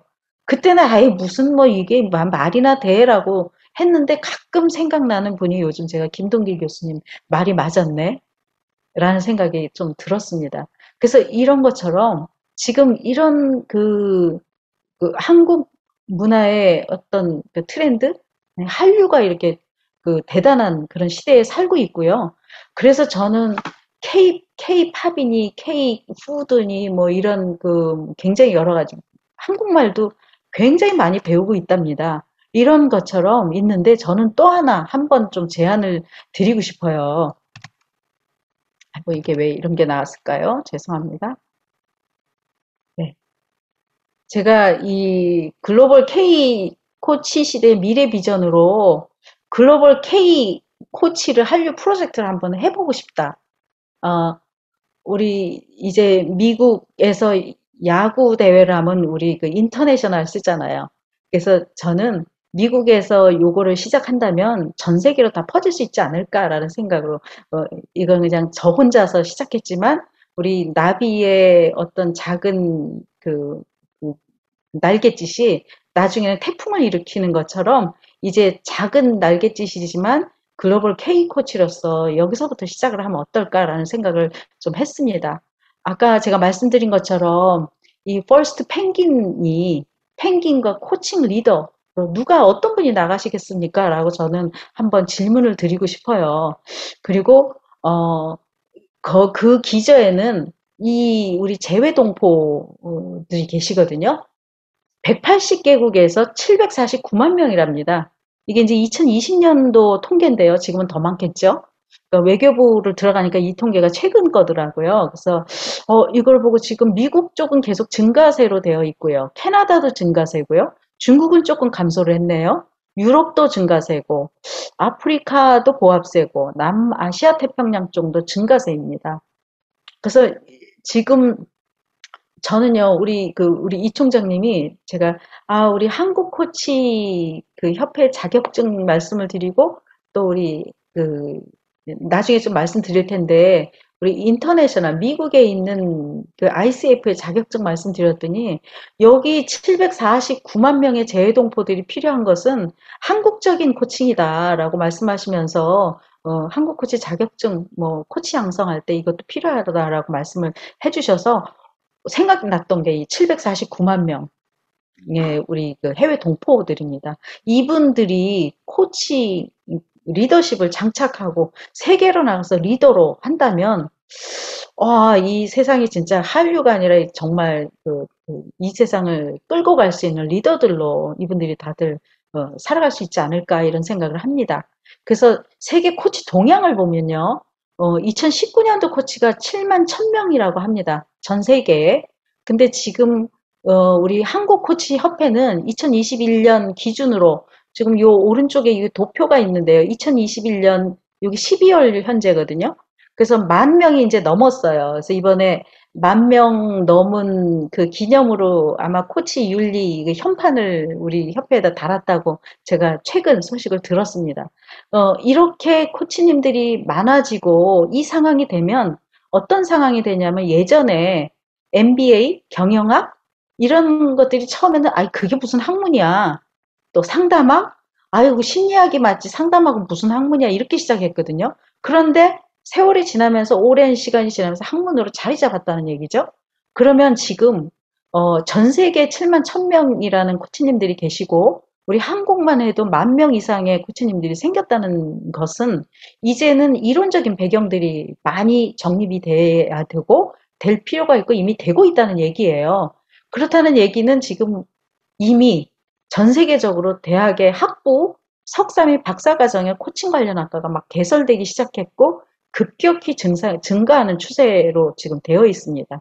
이게 무슨 말이냐면 이제 코치가 어, 이제 전문직으로서 이제 인정받고 각광받기 시작했다고 하는 표시거든요. 그러면 저는 이제 요거를 ICF하고 크게 두 개로 ICF와 한국코치협회 두 가지를 이제 가지고 왔는데 이미 뭐 그 ICF는 1995년도에 토머스 레너드가 설립을 했고요. 이미 2018년도에 2만 5천 명의 크레덴셜 홀더들이 그 자격 인증 받으신 분들이 있고 1000명의 MCC들이 있어요. MCC가 이제 제일 하이 레벨의 코치님들이시고요. 근데 우리나라는 2003년도에 시작을 했고요. 그 2023년, 2022년이면 이제 곧 20년이 됩니다. 근데 이제 인증 코치들을 보시면 인증 코치들 중에서 이 MCC 레벨이 지금 저희 한국에선 KSC 레벨이거든요. 51명, 현재 한 60명 됐다고 저는 들었거든요. 그러면 아직도 멀었다는 얘기예요. 749만 명을 커버하려면 도대체 얼마나 많은 인증 코치님들이 필요할까? 그러니까 아직도 할 일이 너무나 많이 있다는 걸 제가 보여드리고 싶고요. 그 다음에 그러면 아까 말씀드린 대로 전 세계적으로 코칭 학과, 코칭 관련 학과가 엄청 많이 늘었어요. 요 자료는 얼마 전에 제18회 코칭 컨페스티벌 때 코컨페 할 때 우리 도미안 교수님 발표하신 내용을 좀 제가 발췌를 해갖고 왔습니다. 우리 석사 과정으로는 이렇게 많은 한국에 있는 대학교에서 상담 및 코칭 심리 전공 그리고 이제 저는 개신대학을 나왔는데요. 개신대학에서는 코칭학. 근데 남서울대학교가 코칭학으로 되어 있고 나머지 과정들은 대부분 이제 그 코칭 심리학이라든가 리더십과 코칭, 협상 코칭, 상담 코칭 이런 식으로 되어 있습니다. 그래서 엄청 많이 있고요. 박사과정에도 지금 현재는 6개 대학이라고 나와 있는데 박사과정에 어떤 그 박사 논문들을 보면 신학대학에서도 코칭 관련해서 신대원에서도 제가 하는 걸 봤거든요. 그다음에 고려대학 쪽에서도 있고요. 굉장히 많이 있습니다. 그러니까 지금 여기에 보이지 않는 많은 박사과정들이 엄청나게 그 교육학 쪽에서도 그 코칭학으로 접목을 하기도 하고 또 군사학 쪽에서도 있고요. 그래서 이런 지금 상황입니다. 굉장히 지금 붐을 이루고 있는 상황이고요. 미국이나 영국이나 호주 쪽도 보면 굉장히 여러 가지 다양한 이름으로서의 전공들이 많이 나와 있습니다. 제가 이 빨간색은 우리 미성대학교의 Organizational and Global Leadership and Life Coaching 요 이름으로 지금 마스터가 지금 개설되어 있고 PhD는 Organizational and Global Leadership으로 개설되어 있는 것으로 알고 있습니다. 그리고 영국 쪽에서는 주로 이제 심리 쪽, 멘토링 쪽이 좀 많아요. 그 성향들이 보면요. 그래서 에듀케이션, 코칭 앤 멘토링, 뭐 또 아니면 멘토링 앤 코칭, 그다음에 코칭 사이콜로지 뭐 이런 쪽으로 되어 있고 호주 쪽에도 우리 한국 코치협회 우리 코치님도 아주 활발하게 활동하시는 분도 계신데 호주에는 또 이런 이름으로 또 개설이 되어 있고요. 그래서 굉장히 다양하게 지금 개설이 되어 있는 상황이고요. 한국 코치협회 이제 그 코칭 역량 모델이라고 되어 있는데 요거를 보면 아까 제가 처음에 피라미드로 했을 때 자기 인식과 자기 관리, 그다음에 사회적 인식과 관계 관리, 뭐 이런 얘기를 했었잖아요. 그 밑에 자기 인식과 자기 관리라는 게 요 밑에 있는데요. 요거를 코치다움. 우리는 그런 얘기들을 많이 하잖아요. 사람이 사람다워야지. 아니면 우리가 신앙생활을 하는데 종교인이 아니고 신앙인이어야 된다. 이거는 코칭을 하는데 코치답지 않으면 사실은 그분이 하는 코칭은 아무것도 아니거든요. 그런 것처럼 자기 인식과 자기 관리가 굉장히 중요한 자기 셀프 리더십으로 필요한 게 돼서 우리 한국 코치 협회 코칭 역량에서는 그런 한국적인 아이디어를 가지고 이렇게 자기 인식과 자기 관리가 되게 중요하고 그다음에 이제 관계 구축, 적극 경청, 의식 확장, 뭐 성장 지원 이런 것들은 사회적인 인식과 그다음에 관계 관리, 그다음에 자기 실현에서 기여하는 것. 그러니까 누군가가 상대를 그 소통을 하기 위한 기술 이런 것들을 이제 요 위에다가 이렇게 그 기술로서 이렇게 올려놓은 것입니다. 요 밑에 코치다움과 코칭다움에서 핵심 요소 15개 이런 것들이 좀 있는데요. 요거는 하나하나 보시면 될 것 같고요. 요 형상을 저희들 요렇게 이제 그 심볼도 만들어 놨습니다. 아, 여기 있었군요.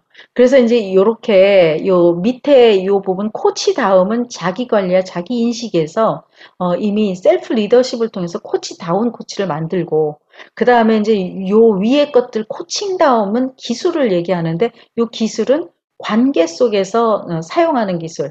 그러면서 우리 하나님 또 아니면 가이드라인 되시는 어떤 것들이 이 전체적인 걸 보면서 메타인지적으로 컨트롤할 수 있게 되는 것이죠. 네. 근데 요거는 제가 749만 명에 막 꽂혀가지고 해외 동포 794만 명을 위한 코칭 프로젝트를 그런 코칭이 도대체 어떤 사업을 할 수 있어? 뭐 이런 생각을 했습니다. 아까 일론 머스크 라이프 사이클 하면서 요거를 했는데요. 보통은 모든 것들은 다 이렇게 라이프 사이클이 있는데 2003년도에 우리 한국코치협회가 만들어졌는데 저는 도입도 아니라고 생각을 해서 아예 줄이 없어요. 여기는 그냥 시작을 했고 그 다음에 급격하게 성장하고 있는데 2022년을 올라가 보면 요 정도밖에 안 됩니다. 이게 무슨 말이냐면 아직도 멀었다는 얘기거든요. 성숙기까지는. 그래서 제가 처음 공부할 때는 2010년도 요쯤인데 이때 저보고 2기라 그랬습니다. 코칭 세대 2기. 근데 그때도 저는 막 늦었다라고 생각했는데 지금 너무 후회가 돼요. 와, 그때 더 열심히 할 걸. 그리고 이제 제가 석박사 시작한 게 2014년도거든요. 그러면 그때부터도 좀 더 적극적으로 했으면 지금 더 역량이 대단하지 않을까라는 생각을 하지만 지금도 늦지 않았습니다. 2022년에요. 지금 2022년에 저희들이 그 괄목할 만한 것은 이 749만 명을 위한 첫 번째 프로젝트로서 캐나다에 해외 지부가 개설이 되었어요. 그래서 이제는 전 세계에 그 계시는 해외 동포 분들과 함께 코칭으로서 이렇게 소통하고 그분들의 성장 발전을 도울 수 있는 일들을 이제 열리게 된 거죠. 그래서 저는 오늘 이렇게 그 코칭 세미나를 통해서 여러분들하고 나누고 싶은 거는 이제 LA에도 해외 지부가 개설될 것이고 그다음에 얼마 전에 그 샌프란시스코에 계시는 코치님을 만났어요. 전화 통화를 했는데 이분도 지금 엄청 기다리고 계세요. 그래서 우리가 함께 뭔가를 할 수 있지 않을까 이런 생각을 하고 있었습니다.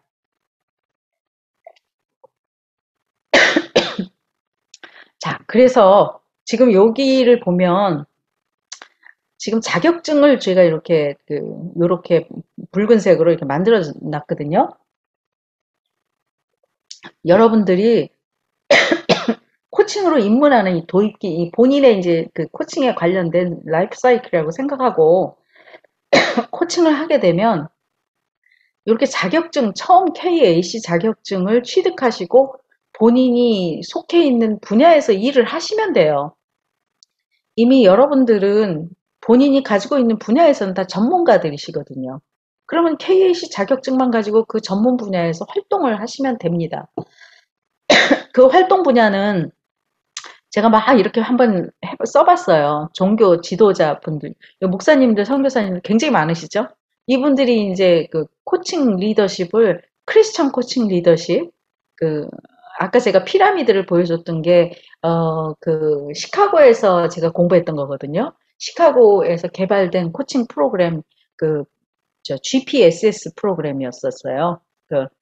그래서 이제 그것들은 이제 우리 목사님들을 위한 그 코칭 모델 프로그램인데 이것처럼 우리 그 목사님들이나 선교사님들이 코칭을 접목해서 하실 수도 있고 주부 상담사 사회복지사 뭐 이런 여러 뭐 엄청나게 많아요. 여기도 없는 분들도 계시겠죠. 교육계 종사자, 의료계 종사자, 뭐 기업의 리더들 뭐 이런 분들이 다 이 코칭으로 접목하실 수 있고요.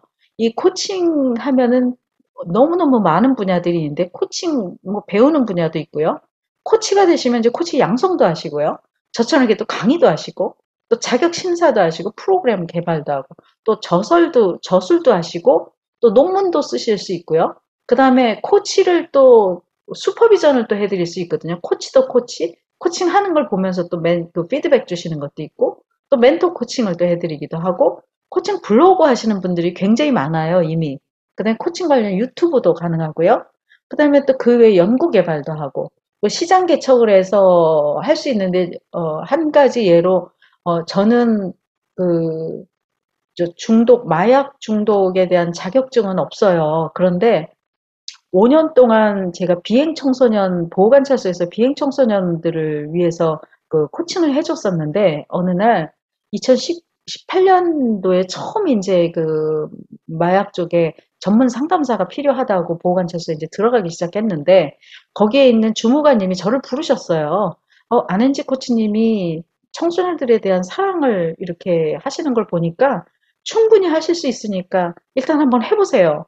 그 제가 굉장히 겁을 내면서 시작을 했는데 의외로 저는 굉장히 좋았었습니다. 그리고 이제 저한테 이렇게 그 배당을 해줬던 분들은 누구냐 하면 제가 이제 주로 서울보호관찰소에서 일을 했는데요. 서울보호관찰소의 관할이 주로 강남 쪽이었었어요. 그러다 보니까 그 대마초, 마리화나는 미국에서는 합법이잖아요. 근데 한국에서는 불법이거든요. 그런데 미국에서 유학을 갔다 온 친구들, 아니면 해외를 많이 다녔던 친구들이 그 마리화나를 하는 거를 죄의식을 안 느끼고 하거든요. 그러니까 이 친구들이 걸려가지고 들어오면 재수 없어서 걸렸다라고 생각을 하고 이 친구들은 중독이 아니잖아요. 근데 어떻든 걸려서 보호관찰을 받게 돼요. 한 2년 동안을. 그래서 이제 그런 친구들을 저한테 배당을 해주면 저는 이 친구들과 같이 그 중독에 대한 이야기를 하는 게 아니라 진짜로 당신들이 하고 싶은 게 뭐지? 하고 코칭을 했었어요. 그런데 이제 그렇게 하다 보니까 이분 그 주무관님이 처음에 그런 얘기를 하세요. 자기들한테 얘기할 때는 한마디도 얘기를 안 하는데 어떻게 그 상담실 들어와서 안앤지 코치님이랑 얘기를 하다 보면 자기가 커피를 들고 들어가고 싶을 정도로 막 굉장히 분위기가 좋다. 이게 왜 그러냐. 그래서 제가 커밍아웃을 했습니다. 저는 상담사가 아니고 코치예요. 라고 얘기를 하면서 했더니, 와, 이거 너무 좋은 것 같은데 보호관찰소에서 강의 좀 해주세요. 막 이런 얘기를 좀 하셨거든요. 이게 이제 시장 개척이에요. 그러니까 아무도 들어가지 않은 곳을 일단, 어, 가서 열심히 하다 보면 뭔가 좀 표시가 나고, 거기에서 이렇게 하기 시작했고, 제가 커리어넷에도 한국직업능력연구소 우리 국가기관인데 교육부하고 산하로 우리 그 상담해주는 데가 있어요. 진로. 그럼 이제 거기서도 제가 코치는 저 하나, 나 둘, 이 정도 되는 것 같아요. 근데 하다 보니까 이분들이 나중에는 저보고 제가 한 6년 정도 했거든요. 한 3년쯤 되니까 한번 코칭에 대해서 한번 강의를 해주세요. 그래서 역량 교육할 때 제가 한번 했던 기억이 납니다. 그래서 일단은 저희들도, 일단은, 이제 시작이니까, 겁내지 마시고 본인들이 하고 있는 곳에, 일단 접목을 한번 시켜보시면, 좋을 것 같습니다. 네. 잠깐만요. 네. 뭐가 자꾸 나오네요. 자, 그래서 제가 이 학교 이거를 말씀을 드린 게 뭐냐면 전 세계적으로 너무나 너무나 많이 지금 학교 그 코칭 관련 학과나 학부가 굉장히 많이 나오고 있습니다. 그래서 왜 우리 그 총장님이 저를 이쪽으로 오라고 말씀을 하셨을까 생각을 해보니까 제가 한국의 문화를 모두 알고 있고요. 그 다음에 미국에서 좀 유학을 했고 미국 생활을 좀 오래 했고 그리고 이제 제가 코칭을 하게 된 이유가 뭐냐면 미국에서 한 십몇 년을 살다 보니까 우리 아이들도 그렇고 세대 간의 소통이 잘 안 돼요. 부모 세대와 자녀 세대. 왜 그러냐면 부모 세대는 한국말이 모국어잖아요. 근데 우리 자녀 세대는 제3문화 아이들이거든요. 부모님의 문화는 한국 문화고, 지금 현재 살고 있는 문화는 미국 문화고, 그다음에 본인의 문화는 제3의 문화거든요. 이 두 가지가 이렇게 복합되어 있는. 그렇기 때문에 언어도 다르기 때문에 이게 굉장히 소통하기가 어렵고, 또 우리 아이들이 주일학교 가서 보니까요. 1.5세대와 2세대가 또 웃음 포인트가 달라서 또 싸워요. 주일학교에서. 나는 안 웃긴데 너는 왜 웃냐 이러고 또 싸우기도 하고. 그래서 제가 아, 다시 내가 미국에 돌아왔을 때는 내가 이 코칭을 갖다가 미국에 이렇게 미국에 있는 우리 교민들에게 이제 알려야 되겠다 이런 생각을 한 게 제가 2012년도였거든요. 그런데 이게 드디어 꿈이 이루어져서 2022년도 1월에 그게 2012년 1월에 생각했던 건데 2022년 1월에 이렇게 여러분들하고 이렇게 나눌 수 있어 제가 정말 이 준비를 하면서 좀 깜짝 놀랐던 그런 기억이 있습니다. 그래서 지금 제가 이렇게 말씀을 드리는 것은 이 학교가 이제 이론적인 바탕을 한다는 얘기는 어느 정도의 토양이 만들어졌고, 이제는 공부를 하고 이제 학과가 막 생기기 시작했거든요. 그래서 이제는 이렇게 학교에서 지금 40대, 50대가 이제 다시 한번 세컨 라이프 커리어를 좀 만드는 시기예요. 그래서 저도 이제 박사를 좀 늦게 시작을 했고, 그래서 이렇게 코칭을 공부를 한다면 여러분들에게 엄청난 역량을 올려드릴 수 있는 기회가 되지 않을까라는 생각을 했습니다.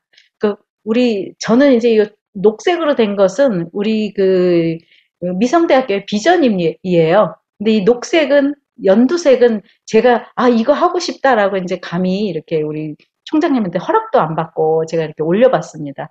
저는 제가 10년 만에 이렇게 미국에 와서 여러분들에게 코칭을 이렇게 소개하고 이런 시간이 있는 것처럼 제가 이렇게 비전을 올려드린 거가 아마도 곧 만들어지지 않을까 이런 생각이 듭니다. 여러분과 함께라면.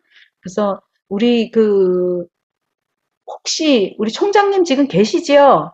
네, 그럼요. 잘 듣고 있습니다. 네, 우리 총장님, 우리 학교에 대해서 좀 소개를 해주시면 궁금하신 점을 좀 아실 수 있으실 것 같아요. 네, 그렇지 않아도 이따가 끝나고 이제 강의 네, 마친 다음에 질의응답 할 때 제가 네, 좀 네, 더 얘기 드리려고 했는데요. 지금 이제 교수님이 시간 주셔가지고 잠깐 말씀을 나누면 저는 이제 교수님 수업 들으면서 그 강의 중에 너무 좋았던 게 뭐냐면 저희가 지금 꿈꾸고 있는 것들을 너무 잘 정리해 주셔서 너무 감사하고요.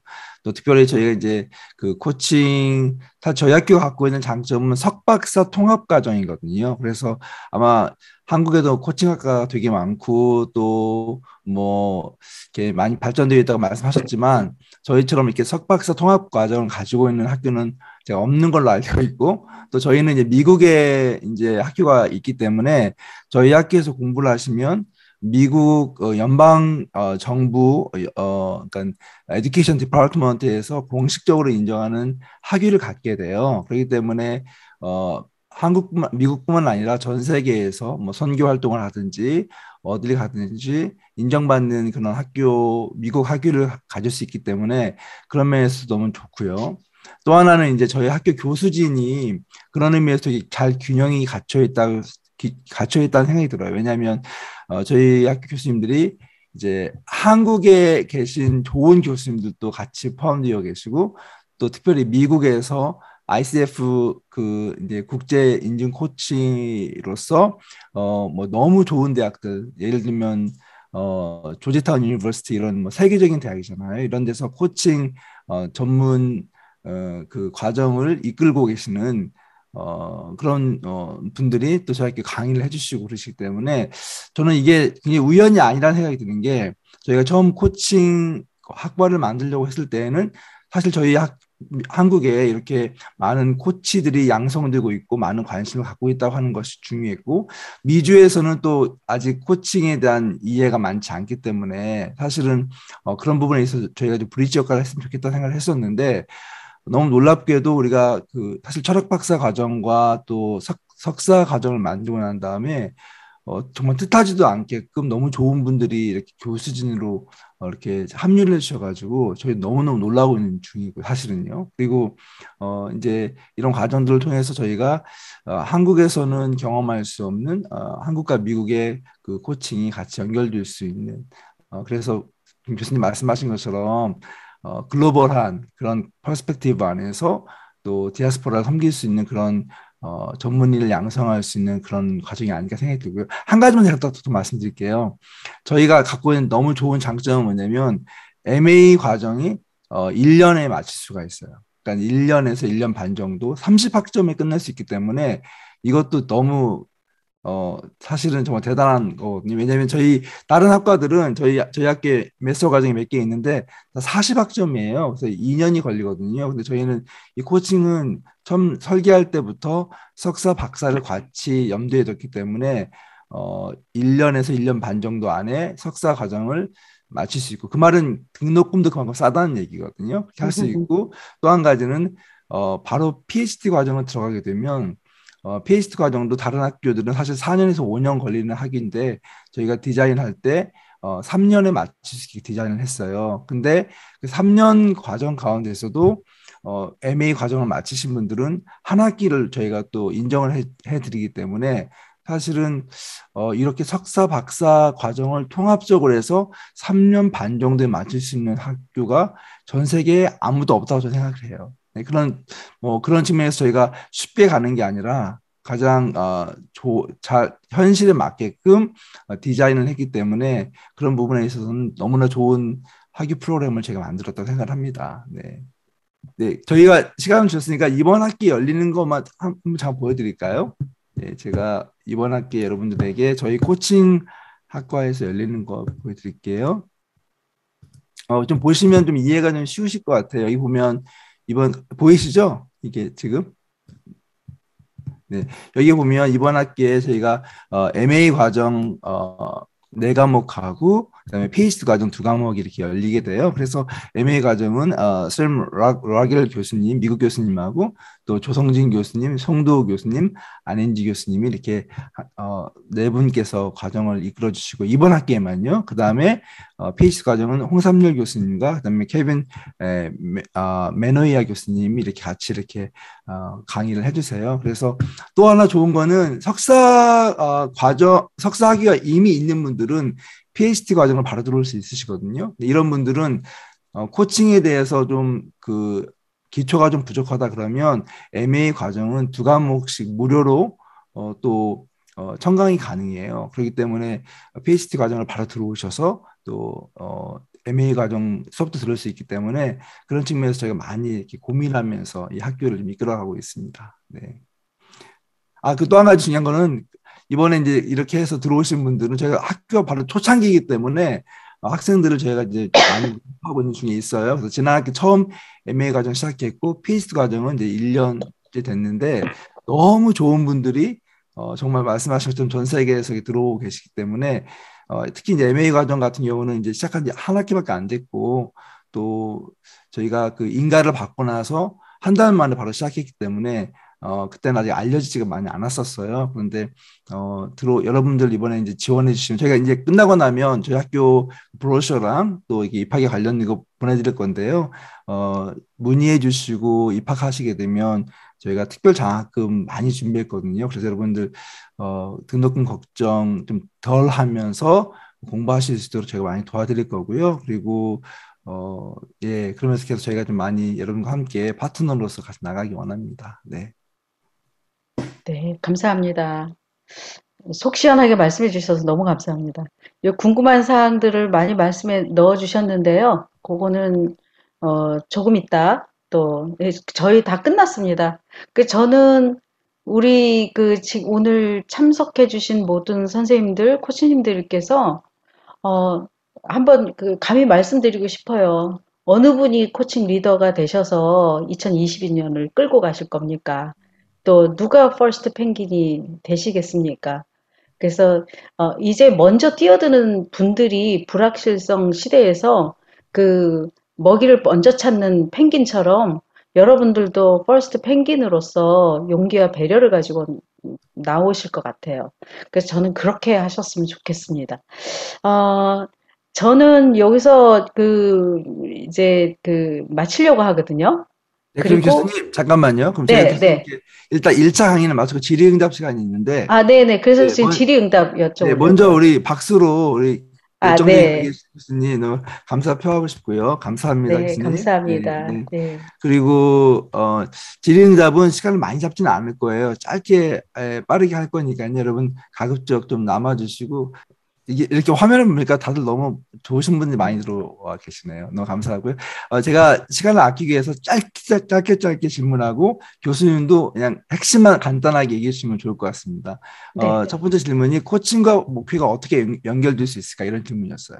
아, 예, 이 말씀은 꼭 드리고 싶었는데요. 요즘 그 신학대학에서도 코칭을 접목을 많이 하고 있습니다. 어, 그 신학을 공부를 하시고 목회자로 나가실 때 우리는 사실은 성경 말씀을 가지고 이렇게 선포를 많이 하시잖아요. 근데 한 예로 버클리 출신이면서 한옥 목사님이라고 그 온누리 교회에 계시는 분 계시거든요. 이분은 그 구역장님들을 모두 다 코치로 만드셨어요. 음, 그래서 그 구역의 코치가 구역 식구들을 섬기다 보니까 이분들이 스스로 뭔가를 다 할 수 있고 엄청나게 크게 되셨거든요. 그래서 저는 목회는 꼭 코칭을 하셔야 된다고 저는 생각을 합니다. 그래서 이 코칭을 사용을 하는 소통 기술이거든요.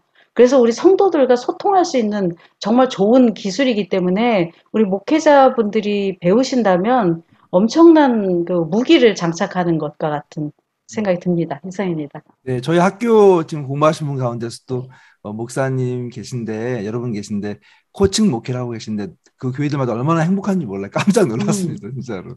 두 번째 질문은요, 이 질문은 지난번에 나왔던 질문인데, 멘토링과 코칭의 같은 점과 다른 점 설명해 달라고 이야기하셨어요. 아, 멘토링은, 어, 그러니까 굉장히 훌륭하신 분이 앞서서 가고, 그러니까 어제 도제 제도라고 할까요? 그분의 뒤를 쫓아서 그분을 따라서 가는 거거든요. 그러니까 멘토가 롤 모델이 되는 거죠.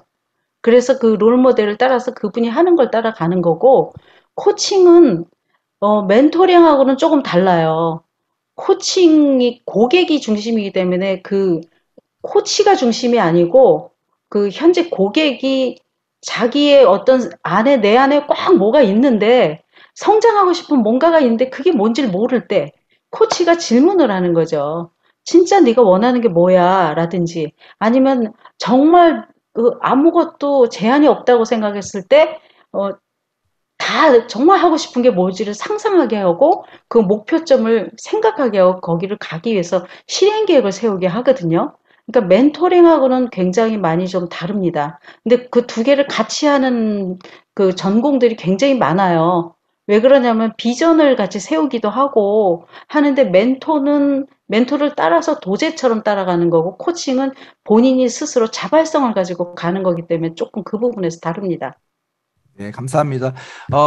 질문이 또 하나 들어왔는데, 이건 학교에 관련된 질문이었거든요. 그 논문 네. 한국말로 써야 되는지 영어로 써야 되는지 물어보셨고요. 당연히 한국말로 쓰게 되어 있고요. 그다음에 미국 교수님 강의는 다 통역으로 제공이 됩니다. 그러니까는 언어적인 부분은 전혀 걱정하지 않으셔도 되고, 숙제도 한국말로 써서 내게 되어 있습니다. 네, 그렇게 되어 있고요. 또 한 가지, 우리 김신원, 그 선생님께서 질문을 길게 해주셔가지고요. 제가 읽는 것보다 간단하게 말씀해 주면 좋을 것 같아요. 한 30초 안으로 이 질문 좀 해주시겠습니까? 김신원 우리 선생님. 네. 예, 감사합니다. 그, 사실은 제가 코칭을 잠깐 배우고, 이렇게 그 학생들을 코칭으로 돕고 있는데, 사실 코칭으로 만나기로 한 시간에 학생이 이 목표를 정하고 실행하는 과정에서 관계적인 어려움, 뭔가 이렇게 심리적인 문제를 호소를 많이 했어요. 그러다 보니까 그거를 해결하는 과정에서 사실 상담으로 접근을 하게 되더라고요. 그러다 보니까 원래 이 코칭을 통해서 몇 가지 목표를 같이 좀 얘기를 해야 되는데 코칭을 못하고 상담으로 시간을 많이 보냈어요. 그것도 한 번이 아니고 몇 차례 그 코칭 음. 약속 시간이 다 그렇게 되다 보니까 제가 질문드리는 것은 코칭은 목표 중심인 거로 제가 배웠어요. 그러니까 목표에 중심을 두다 보니까 그 코칭 받는 학생이 마음에 대해서 좀 헐지 않은 느낌을 받아요. 근데 여기에 음. 대해서 어떻게 코칭적인 접근으로 도울 수 있을지 좀, 예, 아, 네. 네, 감사합니다, 선생님. 그 부분은 우리 코치님들이 굉장히 고민하는 부분인데요. 그거를 저희는 타입 1과 타입 2로 생각을 해요. 그러니까 코칭 목표를 향해서, 코칭 목표라는 것은 본인이 노력하고 어떤 그 시간을 두고 노력을 하면서 그 목표점까지 다다르는 그게 있어야 되거든요. 근데 지금 말씀하시는 상담 주제는 문제가 있어서 이걸 갖다 해결하고 싶은 거거든요. 요거는 심리적으로 좀 더 깊게 들어가는 시간이 되어야 돼요. 그래서, 이거를 두 가지 타입으로 하면 요거는 이제 심리적인 상태를 할 때에는 상담적 접근을 하거든요. 요럴 때는 이제 고객에게 물어봐요. 지금 우리가 목표를 어떤 목표를 세웠는데, 그러니까 보통은 다회기로 하거든요. 1회기로 안 하고, 보통 한 12회기를, 그러니까 그 원사이클로 생각하면 그런 문제가 있을 때는 고객에게 우리는 이런 목표를 세워가지고 지금 계속 그쪽을 향해서 가고 있는데, 지금 고객님이 이런 얘기를 하셔가지고 이 부분은 코칭처럼 이렇게 그 성장하는 문제가 아니라 마음에 대한 심리적인 문제를 하니까 요거를 우리 이번 회기는 요 얘기를 할까요? 하고 그 얘기를 하시면 돼요. 그리고 이제 그 다음 세션과 세션 사이에 그 생각들이 어떻게 변했는지 그리고 리마인드를 좀 시켜주시고 두 번째 그 다음 회기 때 우리 다시 한번 얘기를 상기를 시켜주셔야 돼요. 코치님이. 우리 목표는 요렇게 세웠는데 전체적인 큰 목표죠. 도전적인 목표를 하고 각 회기마다 목표들이 있거든요. 근데 이제 지금 말씀하시는 건 그 회기 때 이 우리가 설정한 목표를 안 하고 문제를 얘기를 해서 그러면 그거는 일단 고객 중심이기 때문에 고객한테 물어보시면 돼요. 오늘은 이 얘기를 할까요? 하고. 네. 답이 네. 되셨나 모르겠어요. 네. 네, 교수님 너무 댓글 받았습니다. 감사하고, 네, 너무 좋은 질문이고 너무 실질적인 대답이었던 것 같아요. 여러분, 이 짧은 시간에 이렇게 너무 탁월하게 강의를 해주셔서 너무 감사한데, 사실 제가 안은지 교수님께 부탁을 드렸어요. 교수님 갖고 계신 이런 실제적인 그런 그 노하우가 되게 많으신데, 이거를 1시간, 2시간 강의로 어떻게 다 풀어낼 수 있겠습니까? 그래서 그러니까 이번 봄학기에 강의하시면서 특별히 이제 다른 분들은 리더십 코칭과 이론, 또 이론과 실제, 또 코칭 전략, 조직적 사고, 조직의 변화, 또 어떤 분은 코칭과 경력 개발 뭐 이런 거 주로 이제 이론적인 내용들 많이 다루시고 강의하시는데 우리 안은지 교수님께는 코칭 기술의 실제에 대해서 학생들하고 같이 좀 이렇게 프랙티스를 해달라고 부탁을 드렸어요. 그래서 교수님께서 흔쾌하게 이번 학기에는 한 10주 이상 계속 여러분들하고 만나시면서 강의 때 케이스를 가지고 실제적으로 우리가 어떻게 코칭을 하는지 이런 것들을 이제 다루게 될 거거든요. 사실은 저희 와이프도 지금 저희 학교에서 PhD 과정 코칭을 하고 있는데 공부하면서 그런 얘기를 하더라고요. 배워서 너무 좋긴 한데 이게 지금 예, 기본이 없다 보니까 그런 부분이 좀 많이 목마르다. 근데 이번 안은지 교수님 강의 통해 가지고 모든 게 해소될 줄 제가 믿습니다. 그래서 여러분들 네, 강의 오늘 들으신 거 잘 킵하시고 또 저희가 이 강의도 저희가 녹화해서 나와드릴 거예요, 여러분. 걱정하지 마시고요.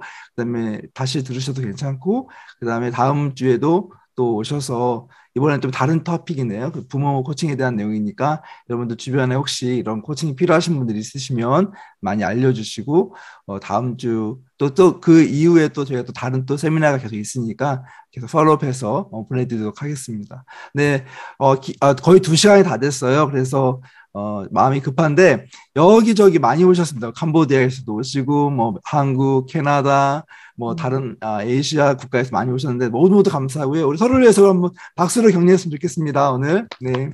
그리고 감사합니다. 다시 한 번 더 우리 안은지 교수님 너무 좋은 강의 감사하고요. 다음 주도 기대하겠습니다. 다시 한 번 박수로 감사드리겠습니다. 감사합니다. 네. 감사합니다. 우리 오늘 세미나를 네, 이렇게 해서 감사합니다. 마치고 다음 주에 뵙도록 하겠습니다, 여러분. 감사합니다. 네, 감사합니다. 고맙습니다. 네. 고맙습니다. 교수님 감사합니다. 감사합니다. 수고하셨습니다. 감사합니다. 안녕하세요. 네.